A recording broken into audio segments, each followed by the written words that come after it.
বুখারী শরীফে এসেছে প্রতি রমজান মুবারকে হযরতে জিবরাইল আসতেন, হুজুরকে বলতেন হুজুর আপনি তেলাওয়াত করেন আমি শুনি, যতটুক নাজিল হয়েছে পড়েন। হুজুর পড়তেন, জিবরাইল শুনতেন, আবার জিবরাইল পড়তেন, হুজুর শুনতেন। এমনি করে করে যে বছর হুজুর ইন্তেকাল করবেন, হুজুরের জীবনের শেষ রমজান মুবারকে কোরআন নাজিল পরিপূর্ণ হয়ে গেছে। হযরতে জিবরাইল বলেন হুজুর কোরআন তো নাজিল তামাম হয়ে গিয়েছে, এবার আপনি পুরা কোরআন পড়ে আমারে শোনান। হযরতে রাসূল পুরাটা পড়ে 30 পারা পড়ে শোনায় দিলেন, জিবরাইল শুনলেন। এবার জিবরাইল বলেন হুজুর আমি তেলাওয়াত করতেছি আপনি শুনেন। হযরতে জিবরাইল 30 পারা পড়লেন, হুজুর শুনলেন। আবার হযরত জিবরাইল বলেন হুজুর এবার আবার আপনি পড়েন।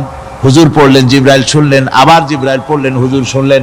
তার মানে হলো হুজুর যে বছর ইন্তেকাল করলেন ওই বছরের রমজান মুবারকে হযরত জিবরাইল 2 বার পড়েছেন, হুজুর শুনেছেন, আর হুজুর 2 বার পড়েছেন, জিবরাইল শুনেছেন, যাতে করে একটা জের জবর, একটা আয়াত, একটা সেমিকোলন যেন বাদ না পড়ে যায়। শাহরু রমাদানাল্লাযী উনজিলা ফীহিল কুরআন, রমজানের পবিত্র মাসে আমি অবতীর্ণ হয়েছি। সুবহানাল্লাহ। যদি প্রশ্ন করা হয় রমজানে তো আসছো, কিন্তু প্রথম নাজিল হয়েছিল কোন সময়? ওটা কি দিন ছিল না রাত ছিল? কোরআন তার জবাবে বলে ইন্না আনজালনাহু ফি লাইলাতিল কদর, কদরের পবিত্র রাতে আমি এই পৃথিবীতে আমার আগমন ঘটেছিল। যদি প্রশ্ন করা হয় বুঝলাম সবই, কেন নাজিল হয়েছে তুমি? এই পৃথিবীতে তোমার আসার উদ্দেশ্য কি, মূল কাজটা কি? এই প্রশ্ন যদি করা হয় কোরআনে কারীম তার জবাবে বলে শোনো কেন এসেছি, লিতুখরিজান নাসা মিনাজ যুলুমাতি ইলান নূর। আমার মিশন হচ্ছে গোটা বিশ্ব মানবতাকে পুঞ্জীভূত জমাট বাঁধা অন্ধকারের ভেতর থেকে টেনে বের করে আলোর সন্ধান দিতে, আলোর দিকে আনার জন্য আমি কোরআন নাজিল হয়েছি। আল্লাহ পাক আমাদের জন্য একটি পবিত্র মাস আমাদেরকে দিচ্ছেন, দান করেছেন, যে মাসটির নাম হচ্ছে রমাদান। রমাদান হচ্ছে রামদুন, রা মিম দত, রাম ধাতু থেকে উৎপত্তি, এর অর্থ হচ্ছে জ্বালানো, পুড়িয়ে দেওয়া, ভস্ম করে দেওয়া।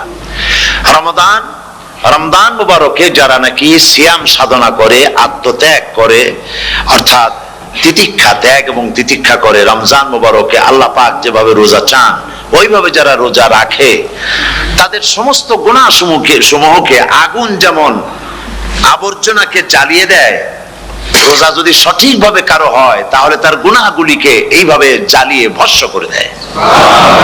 সুবহানাল্লাহ ওয়া বিহামদিহি। এই রমাদান আমাদের সামনে। আমি আমার আলোচনার শুরুতে আমি আপনাদের খেদমতে আরজ করতে চাই যে মাসটির মধ্যে আমরা প্রবেশ করতে যাচ্ছি, দুটি জিনিস আমাদের সামনে এখন। একটি হচ্ছে আমরা মাহে রমজানকে ইস্তেকবাল করতে যাচ্ছি, মাহে রমজান আমাদের সামনে। দোয়া করে নেই যে আল্লাহ পাক এই পবিত্র রমজানের সম্মান করার মতো তৌফিক আমাদেরকে দান করো, আর যেভাবে রোজা রাখলে পরে তুমি খুশি হও সেইভাবে আমাদেরকে রোজা রাখার তৌফিক দান করো, বলি আমিন। এটি হচ্ছে সর্বশ্রেষ্ঠ মাস আল্লাহ পাক মুসলমানদের জন্য দান করেছেন। আবারও বলি আলহামদুলিল্লাহ। কোরআন শরীফের মধ্যে আল্লাহ সমস্ত ইবাদতের কথা বলেছেন, কিন্তু ডিটেইলস আলোচনা করেন নাই। হজ করতে হবে, কিন্তু ওকুফে আরাফা করতে হবে, রমিয়ে হিজার করতে হবে, রমিয়ে জিবার করতে হবে, তারপরে 7 বার তাওয়াফ করতে হবে, সাফা মারওয়া সাই করতে হবে। এগুলি কিন্তু কোরআন শরীফে আসে নাই, ডিটেইলস আসে নাই। নামাজ পড়তে হবে, কিন্তু জোহরে কয় রাকাত, আসরে কয় রাকাত, মাগরিবে কয় রাকাত, এই রাকাতগুলি কিভাবে বিন্যস্ত করতে হবে কোরআন শরীফে তা আসে নাই, বর্ণনা করা হয়নি। যাকাত দিতে হবে, কিন্তু কত টাকা হলে কত টাকা দিতে হবে, কত মন ধান হলে কতটুকু দিতে হবে, কত ছাগল হলে, কত গরু হলে, কত পরিমাণ সোনা হলে, কত পরিমাণ রৌপ্য মজুদ থাকলে যাকাত দিতে হবে, এর বিস্তারিত বিবরণ কোরআন শরীফে আসে নাই। চিন্তা হতে পারে যে তাহলে এগুলো আমরা পাইলাম কই? আমরা পেয়েছি কোরআনের ব্যাখ্যা হচ্ছে রাসূল করিম সাল্লাল্লাহু আলাইহি ওয়াসাল্লাম, হুজুর এটাকে আমাদেরকে বলে দিয়েছেন। তিনি সারে ছিলেন, শরীয়ত প্রণেতা ছিলেন। তো সমস্ত ইবাদতকে আল্লাহ পাক সংক্ষেপে সংক্ষেপে তিনি আউটলাইন অথবা গাইডলাইন তিনি দিয়েছেন আল্লাহ পাক। রমজান মুবারক হচ্ছে একমাত্র ইবাদত যে রমজান সম্পর্কে আল্লাহ পাক ডিটেইলস পূর্ণ একটি রুকু আল্লাহ পাক আলোচনা করেছেন। সুবহানাল্লাহ। রোজা শুরু করবেন কোনখান থেকে, শেষ করবেন কোথায় গিয়ে, সফরে প্লেনে যখন চলবেন তখন আপনার রোজার অবস্থা কি হবে, যদি দেশে যান তখন কি হবে, অসুস্থ হলে কি হবে, কিভাবে রোজা রাখবেন, কিভাবে রোজা ভাঙবেন, তারপরে কখন শুরু হবে, কখন কি হবে ইত্যাদি বিস্তারিত বিবরণ। রোজার মতো করে এত অন্য কোন ইবাদতের ব্যাপারে আল্লাহ এতটা বলেন নাই যতটা বলেছেন রোজার ব্যাপারে। তাহলে নিশ্চয়ই বুঝতে পারছেন রোজাটা অত্যন্ত গুরুত্বপূর্ণ ইবাদত। সবটাই গুরুত্বপূর্ণ, কিন্তু রোজাটা আল্লাহর কাছে বেশি গুরুত্বপূর্ণ। সুবহানাল্লাহ। আচ্ছা, বেশি গুরুত্বপূর্ণ কেন সে কথা কি বলবো? অবশ্যই বলবো। বেশি গুরুত্ব এই কারণে, আল্লাহ পাক বলেছেন, এটা হচ্ছে হাদিসে কুদসি, আল্লাহ পাক বলেছেন আস-সাওমু লি ওয়া আনা আজজি বিহি। অন্য রিওয়ায়াতে এসেছে ওয়া আনা উজজা বিহি। আস-সাওমু লি, রোজা হলো আমার জন্য। কে বলতেছেন বলুন তো? আল্লাহ পাক বলছেন রোজা হচ্ছে আমার জন্য, রোজার পুরস্কার আমি দেব।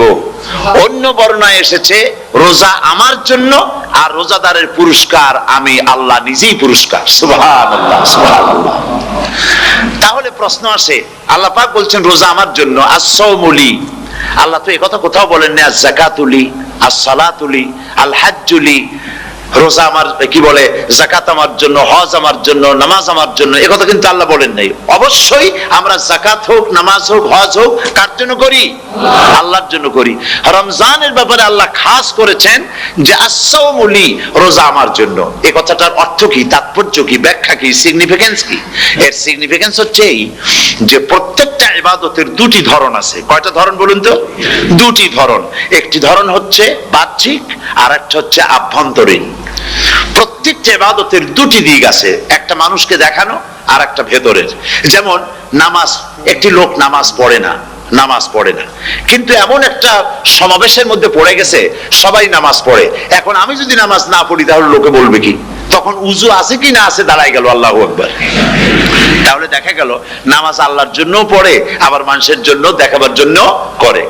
যাকাত এটা দেয় মানুষে, তার নিয়তটাকে আল্লাহ পাক ভালো জানেন। কিন্তু কিছু লোক তেমন আছে যাকাতের নামে লুঙ্গি, আমাদের দেশে আছে, এখানে কি করে আমি জানি না, লুঙ্গি শাড়ি কিনে তারপরে বাড়িতে সব জমা করে এরপরে গরিবদের দাওয়াত দেয় এবং সকলকে দেখায় এভাবে লুঙ্গি দিল, শাড়ি দিল, লোকেরা দেখলো যে যাকাত দিল, খুব যাকাত দিয়েছে। কোরবানির ব্যাপারে এভাবে বিরাট একটা গরু কিনলো, কিনে মানুষকে দেখাইলো। চট্টগ্রামে আছে সবচেয়ে বড় দামের গরু একটা কিনে গরুর গলায় মালা একটা পরাইয়া তারপরে শহর ঘুরায়। এখন অবশ্য এটা কমে গেছে আগের থেকে অনেক। মানুষ দেখুক যে অমুকে এই গরুটা কোরবানি করেছে। এটা কি কোরবানির জন্য হলো না মানুষকে দেখাবার জন্য হলো? হজ, টাকা আছে, লোকেরা বলবো কি যে এত টাকার মালিক তাও হজে যায় না, সুতরাং যাই একটু হজ করে আসি। তাহলে হজ করা গেল, আবার মানুষকে দেখাবার জন্য করলো। দুটি জিনিস আছে। কিন্তু একমাত্র রোজা যদি কেউ রাখে মানুষকে দেখাবার জন্য সকাল থেকে শুরু করে সন্ধ্যা পর্যন্ত না খাইয়া কোনো পাগলও থাকবে না। বলেন আপনারা ঠিক কিনা? সে তো মানুষকে দেখাবার জন্য দাঁত পরিষ্কার করে নিল আর দুপুরে ভাত খাই নিল, বউতেও টের পাইল না। পারবে কিনা? পারবে। টয়লেটে গিয়ে খাই নিল ভালো করে, কোন একটা আড়াল জায়গা নিয়ে খেয়ে গেল, বাচ্চাও দেখলো না, বউতেও দেখলো না, খেয়ে নিল। তাহলে সে তো রোজা রাখলো না। আল্লাহ পাক বলছেন আস-সাওমু লি, রোজা হচ্ছে আমার জন্য। যে রোজা রাখে আমার জন্যই রাখে, মানুষকে দেখাবার জন্য সারাদিন না খেয়ে থাকার কোনো প্রশ্নই ওঠে না। সুবহানাল্লাহ। সুতরাং রোজা যে রাখলো সে আমার জন্যই রাখলো। ওয়া আনা আজজি বিহি, রোজার পুরস্কার আমি আমার হাত দিয়ে দেব। সুবহানাল্লাহ, আমার হাত দিয়ে দেব। ম্যানেজার যদি বলে এই কাজগুলি করলে পরে বেতন, নির্ধারিত বেতন পাবা, আর এইটা যদি করো তাহলে বেতনটা আমি দেবো আমার হাত দিয়া, তাহলে এমপ্লয় যারা তারা বুঝতেই পারবে যে মালিক যখন নিজেই দেবে তাহলে ম্যানেজারের মতো দেবে না, মালিক মালিকের মতোই বড় করে দেবে। তো আল্লাহ পাক ফেরেশতাদের কাছে এটা রাখেন নাই, সব নাকি তোমরা লেখো গিয়া, আর রোজার সওয়াব আমার হাত দিয়ে আমি দেব। সুবহানাল্লাহ। এরপরে আল্লাহ পাক বলছেন, অন্য রিওয়ায়াতে এসেছে রোজা আমার জন্য আর রোজাদারের পুরস্কার আর কিচ্ছু না, রোজাদারের পুরস্কার আমি আল্লাহ নিজেই পুরস্কার হয়ে যাব। সুবহানাল্লাহ। হাদিস শরীফে এসেছে রোজা রাখলে পরে ক্ষুধার কারণে, খালি পেটে থাকার কারণে টক্সিন জাতীয় এক প্রকারের গ্যাস তৈরি হয় পেটের ভেতরে, স্টমাকের মধ্যে, ফলে মুখে এক রকমের দুর্গন্ধের সৃষ্টি হয়। নবীজি বলেছেন রোজাদারের মুখের থেকে যে গন্ধ বের হয়, আল্লাহ পাকের কাছে রোজাদারের মুখের গন্ধ মিস্ক আম্বারের চাইতে বেশি পবিত্র। আপনার মুখের গন্ধটাও আল্লাহর কাছে পবিত্র। রোজাদারের জন্য, রোজাদারদের জন্য জান্নাতের একটি দরওয়াজা খাস করে রাখা হয়েছে, যার নাম রায়্যান। এই দরওয়াজা রোজাদারদের জন্য, কেবলমাত্র রোজাদারেরা সেখান থেকে প্রবেশ করবে, আর কেউ প্রবেশ করতে পারবে না। এই রোজাদারদের সম্পর্কে আল্লাহ পাক বলেছেন, হাদিস শরীফে এসেছে, বুখারী শরীফের হাদিস, রাসূল করিম সাল্লাল্লাহু আলাইহি ওয়াসাল্লাম বলেছেন, লিসাইমে ফারহাতান, ফারহাতুন ইনদা ফিতরিহি ওয়া ফারহাতুন ইনদা লিকাই রাব্বিহি। রোজাদারের জন্য দুইটা খুশি। কয়টা খুশি বলুন তো? কে বলছেন? আল্লাহ রাসূল বলছেন রোজাদারের জন্য দুইটা খুশি। লিসাইমে ফারহাতান, দুটি খুশি। ফারহাতুন ইনদা ফিতরিহি, একটা খুশি হচ্ছে ইফতারের সময়। এই ফিতরিহিতে, এই ফিতরিহি দুটি কথা, এই একটি কথার দুটি ব্যাখ্যা হয়। একটা হচ্ছে ইফতারের সময়, ইফতারের কথা বলা হয়েছে, আর ঈদের কথাও এর মধ্যে বলা হয়েছে। ইফতারের সময় হলে একটা খুশি, আর একটা খুশি হচ্ছে ইনদা লিকাই রাব্বিহি, যখন রোজাদারের সঙ্গে আল্লাহ পাক দেখা করবেন তখন হবে আরেকটা খুশি। তার মানে হচ্ছে রোজাদারদের সঙ্গে স্পেশাল আল্লাহ রাব্বুল আলামিন সাক্ষাৎকারের ব্যবস্থা করবেন। সুবহানাল্লাহ। তাহলে দুটি জিনিস হলো, একটা হলো ইফতারের জন্য দুটা, রোজাদারের জন্য দুটা খুশি, একটা হলো ইফতারের সময়, আর একটা হচ্ছে আল্লাহর সঙ্গে যখন দেখা করবে। তো ইফতারের যে খুশিটা, এই খুশি রোজাদার ছাড়া কেউ বুঝবে না।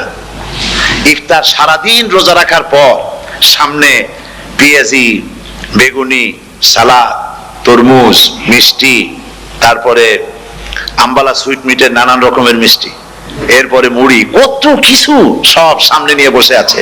দেখছেন অবস্থা? সমস্ত কিছু সামনে বসা, ঘড়ির দিকে তাকানো। আপনি যদি 5 মিনিট আগে খান, ফেরেশতা এসে মুখের উপর থাপ্পড় মারবে, বেটা খাইলি কেন? বলবে কেউ? বলবে না। কোন ফেরেশতা লাঠি নিয়ে দাঁড়ায় আছে? দাঁড়ায় নাই, কিন্তু আপনি খাচ্ছেন না কেন? সুবহানাল্লাহ, সুবহানাল্লাহ বলবেন না? অন্তত 1500 বছর আগে আল্লাহ রাব্বুল আলামিন নির্দেশ করে রেখেছেন, সূর্য সাদা হওয়া থেকে, পূর্ব দিগন্ত সাদা হওয়া থেকে শুরু করে পশ্চিম দিগন্তে যখন কালো হয়ে কালো রেখা দেখা দেবে, যখন মাগরিব হয়ে যাবে, সূর্যাস্ত যাবে, ততক্ষণ পানাহার আর স্ত্রী সম্ভোগ থেকে বিরত থাকো। 1500 বছর আগের আল্লাহ রাব্বুল আলামিনের এই নোটিশ কিভাবে কার্যকরী হচ্ছে উম্মতের মধ্যে, মুসলমানদের ভেতরে। খাবার সামনে আছে, পিপাসা লেগেছে, এখন তো পিপাসা লাগে না, খুব ঠান্ডার সময়, এখন রোজা রাখতে খুব মজা হবে, তাই না? খুব মজার রোজা। কিন্তু এই রোজা যখন জুন মাস আর জুলাই মাসে আসবে, তখন টের পায় মানুষ রোজা কাকে বলে। প্রচন্ড পিপাসা, সামনে সব খাবার পড়ে আছে, একটা খাবারের দিকে রোজাদারের হাত যায় না, ঘড়ির দিকে তাকায় আর চুপ করে বসে বসে আল্লাহর জিকির করতে থাকে। আল্লাহ কয়, ফেরেশতারা দেখ, এই বান্দা বানাইতে নিষেধ করছিলি। সুবহানাল্লাহ। আল্লাহ খুশি হয়ে যান। রোজাদার অপেক্ষা করতে থাকে, ঠিক যখন কাটায় সময়টা এসে গেছে, তখন আল্লাহর নাম করে খুরমা দিয়ে, পানি দিয়ে ইফতার শুরু করে দিল। আল্লাহ পাক খুশি হয়ে গেলেন। এই যে ইফতার, সারাদিন রোজা রাখা ইফতার করায় যে মজা, রোজা রাখলো না এরকম লোকেরাও কিন্তু ইফতার করে না?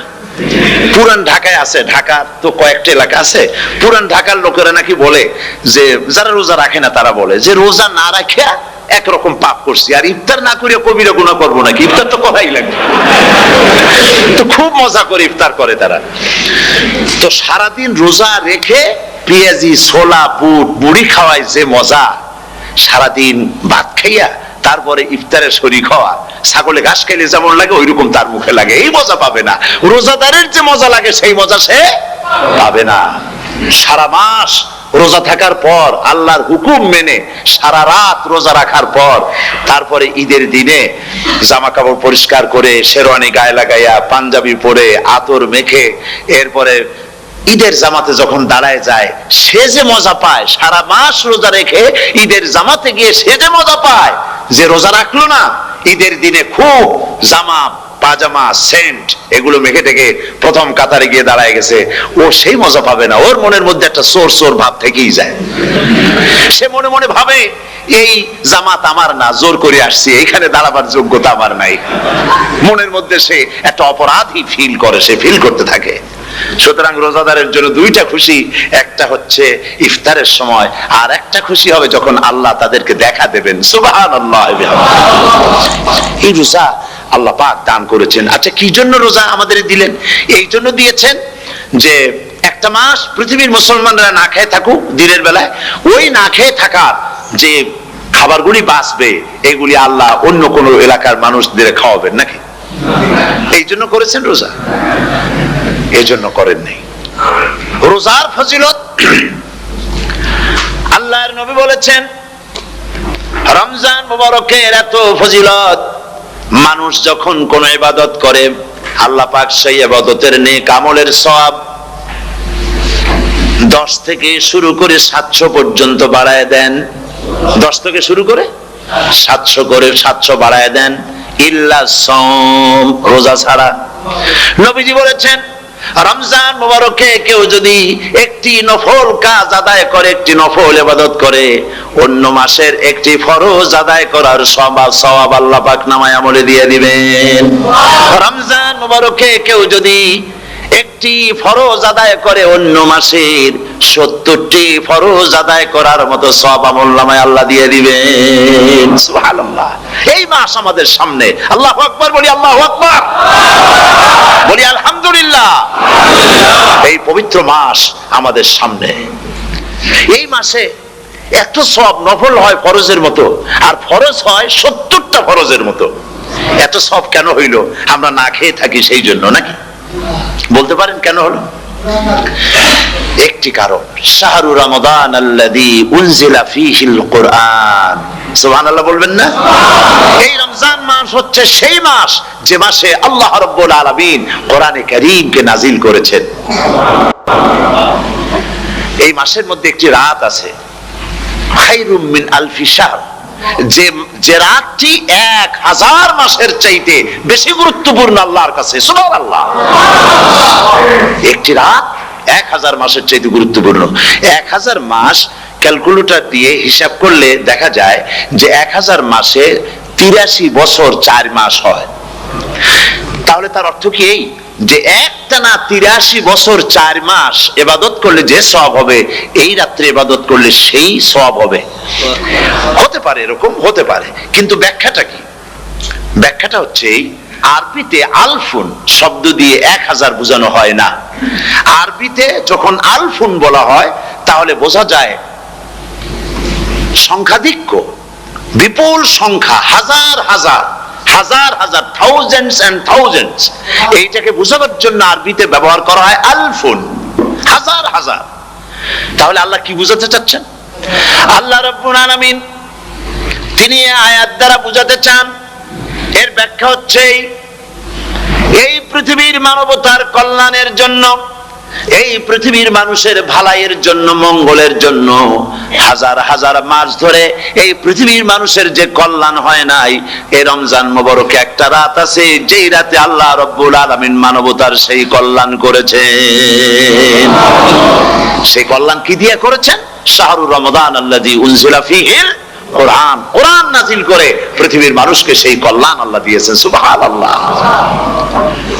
বন্ধুগণ, কোরআন, কোরআন কি নিয়ামত আমাদের কাছে! সেই নিয়ামতকে আমরা চিনলাম না, আমরা বুঝতে পারলাম না কত বড় নিয়ামত আল্লাহ আমাদের দান করেছেন। এই কোরআন যেন আপনি শুনতে পারেন, পড়তে পারেন, বুঝতে পারেন, সেই জন্য আল্লাহ রাব্বুল আলামিন শরিয়াত কি সুন্দর ব্যবস্থা করেছে। কোরআন শোনার জন্য রমজান মুবারকে তারাবিহের নামাজের ব্যবস্থা করা হয়েছে। সুবহানাল্লাহ, সুবহানাল্লাহ। যারা সব সময় পড়তে পারেন না, কোরআন তেলাওয়াত জানেন না, অথবা সারা বছর এক খতম কোরআন শরীফ পড়া হয় না, শরিয়াত কি সুন্দর বিধান করলো যে আপনি যেন 30 পারা কোরআন শরীফ শুনতে পারেন। এই ব্যবস্থা তারাবিহের নামাজের মধ্যে শরিয়াত করে দিয়েছে। আলহামদুলিল্লাহ, আলহামদুলিল্লাহ। যাদের টাকা কড়ি আছে আমি তাদেরকে অনুরোধ করব, যদি পারেন তাহলে মেহেরবানি করে রমজান মুবারকে উমরা পালন করবেন। আমি উমরার নিয়ত করে এসেছি, ঢাকা থেকে উমরার নিয়ত করে এসেছি, আপনাদেরকে দেখে গেলাম, আর আমি এখান থেকে ডাইরেক্ট মদিনা মুনাওয়ারায় চলে যাব ইনশাআল্লাহ। লাইলাতুল কদর পর্যন্ত হারামাইনুশ শরীফাইনে কাটাতে চাই, নিয়ত করেছি। আপনারা দোয়া করুন আল্লাহ যেন কবুল করেন। কি মজা যখন আপনি হারামাইনুশ শরীফাইনে যখন তেলাওয়াত শুনবেন, আপনার কাছে মনে হবে যেন কোরআন শরীফ নাজিল হতেছে। সুবহানাল্লাহ। সেখানে তো নামাজের পরে হাত তুলে মোনাজাত করা হয় না, শুধুমাত্র রমজান মুবারকে বেতেরের নামাজের মধ্যে ইমাম সাহেব হাত তুলে মোনাজাত করেন। গত বছর রমজান মুবারকের লাইলাতুল কদরে আমি ছিলাম, গত কয়েক বছর ধরে আল্লাহ যাওয়ার তৌফিক দিয়েছেন দয়া করে। সেখানে লাইলাতুল কদরে পত্রিকাগুলি লিখেছে 30 লাখের উপরে লোক ছিল মক্কা শরীফের হারাম শরীফে, 30 লাখের উপরে। যখন তেলাওয়াত হচ্ছে, মোনাজাত করতেছেন ইমাম সাহেব কাঁদতেছেন, মোনাজাত করতেছেন, কাঁদতেছেন, আর গোটা হারাম জুড়ে কান্নার রোল পড়ে গিয়েছে। কিভাবে কাঁদতেছে! সারাদিন মানুষ রোজা রেখে তারপরে ইফতার করতে যখন বসে, আমি সেই জান্নাতের কথা কেমনে আপনাদের বুঝাবো? রসগোল্লা কেমন লাগে বক্তৃতা দিয়ে 6 ঘন্টা বক্তৃতা দিয়েও বোঝানো যাবে না।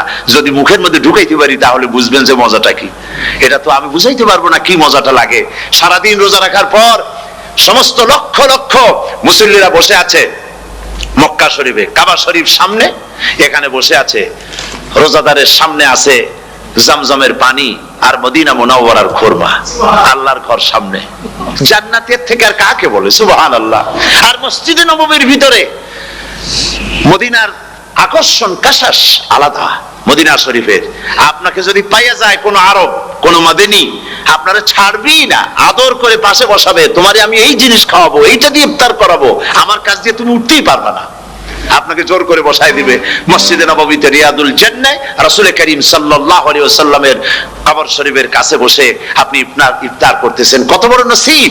সেই জন্য আমি বলি, হলিডে করার জন্য আমেরিকা, সিঙ্গাপুর, হাবিজাবি এই সমস্ত ঘুরে কোনো লাভ নাই। হলিডে করতে চান, রমজান মুবারকে চলে যান হারামাইনুশ শরীফাইন, মদিনা আল মুনাওয়ারা, মক্কা আল মুকাররমা। কপাল খুলে যাবে, জিন্দেগীর সমস্ত গুনাহ খাতা আল্লাহ পাক maaf করে দিবেন। রাসূল করিম সাল্লাল্লাহু আলাইহি ওয়াসাল্লাম বলেছেন, রমজান মুবারকে যে উমরা করলো সেজন্য হজ আদায় করলো। সুবহানাল্লাহ। অন্য রিওয়ায়াতে এসেছে, যে ব্যক্তি রমজান মুবারকে উমরা করলো সেজন্য আমার সাথে হজ আদায় করলো। সুবহানাল্লাহ। তো বলতেছিলাম যে কোরআনে কারীম হচ্ছে একটি বিরাট নিয়ামত। এই নিয়ামত শোনানো হয় রমজান মুবারকে। আমি এবার এসে খুব খুশি হলাম একথা শুনে যে ইস্ট লন্ডন মসজিদ তারা একটা ব্যবস্থা করেছে, সুন্দর একটা রেডিও তারা আবিষ্কার করেছে। না কি করছেন আপনারা? ট্রান্সমিটার তৈরি করেছেন। ওনারা ওখানে রেডিও বিক্রি করেন, আপনারা বহুটা খরচ করেছেন, তারা হাজার হাজার পাউন্ড খরচ করে টাওয়ার বানিয়েছেন এবং একটা ফ্রিকোয়েন্সি তারা নিজেরা নিয়েছেন, আর রেডিওগুলি 125 পাউন্ড করে ওনারা দিচ্ছেন খরচ হিসেবে। এটা যারা নিয়ে যায় ঘরের মধ্যে বসে তারাবিহের তেলাওয়াত তারা শুনতে পাবেন। মহিলারা অনেক সময় আসতে পারেন না, মহিলারা ঘরে বসে শুনতে পারবেন। ওই ইস্ট লন্ডন মসজিদে যত ওয়াজ হবে, তেলাওয়াত হবে, নামাজ হবে, আজান হবে, ওয়াজ হবে, জিকির হবে, সব আপনার ঘরে বসে আপনি শুনতে পারবেন। আল্লাহ রাব্বুল আলামিন এই ইকদামকে, এই পদক্ষেপকে আল্লাহ কবুল করুন, সবাই বলেন আমিন। এবং প্রত্যেকের ঘরে ঘরে এই রেডিও পৌঁছে যাক, আমরা বলি আমিন। আল্লাহ যেন কবুল করেন। আপনি ঘরে বসে মসজিদের সমস্ত প্রোগ্রাম পেতে পারবেন। আর কি সুন্দর, সেখানে যিনি তেলাওয়াত করেন, আজান দেন, আলহামদুলিল্লাহ, তার আজান শুনলে পরে তো মনে হয় যে আমি মক্কা শরীফে চলে গেছি, মদিনায় চলে গেছি। আর তেলাওয়াত কত সুন্দর, আলহামদুলিল্লাহ। আল্লাহ তার প্রতি রহম করুন, আমরা বলি আমিন।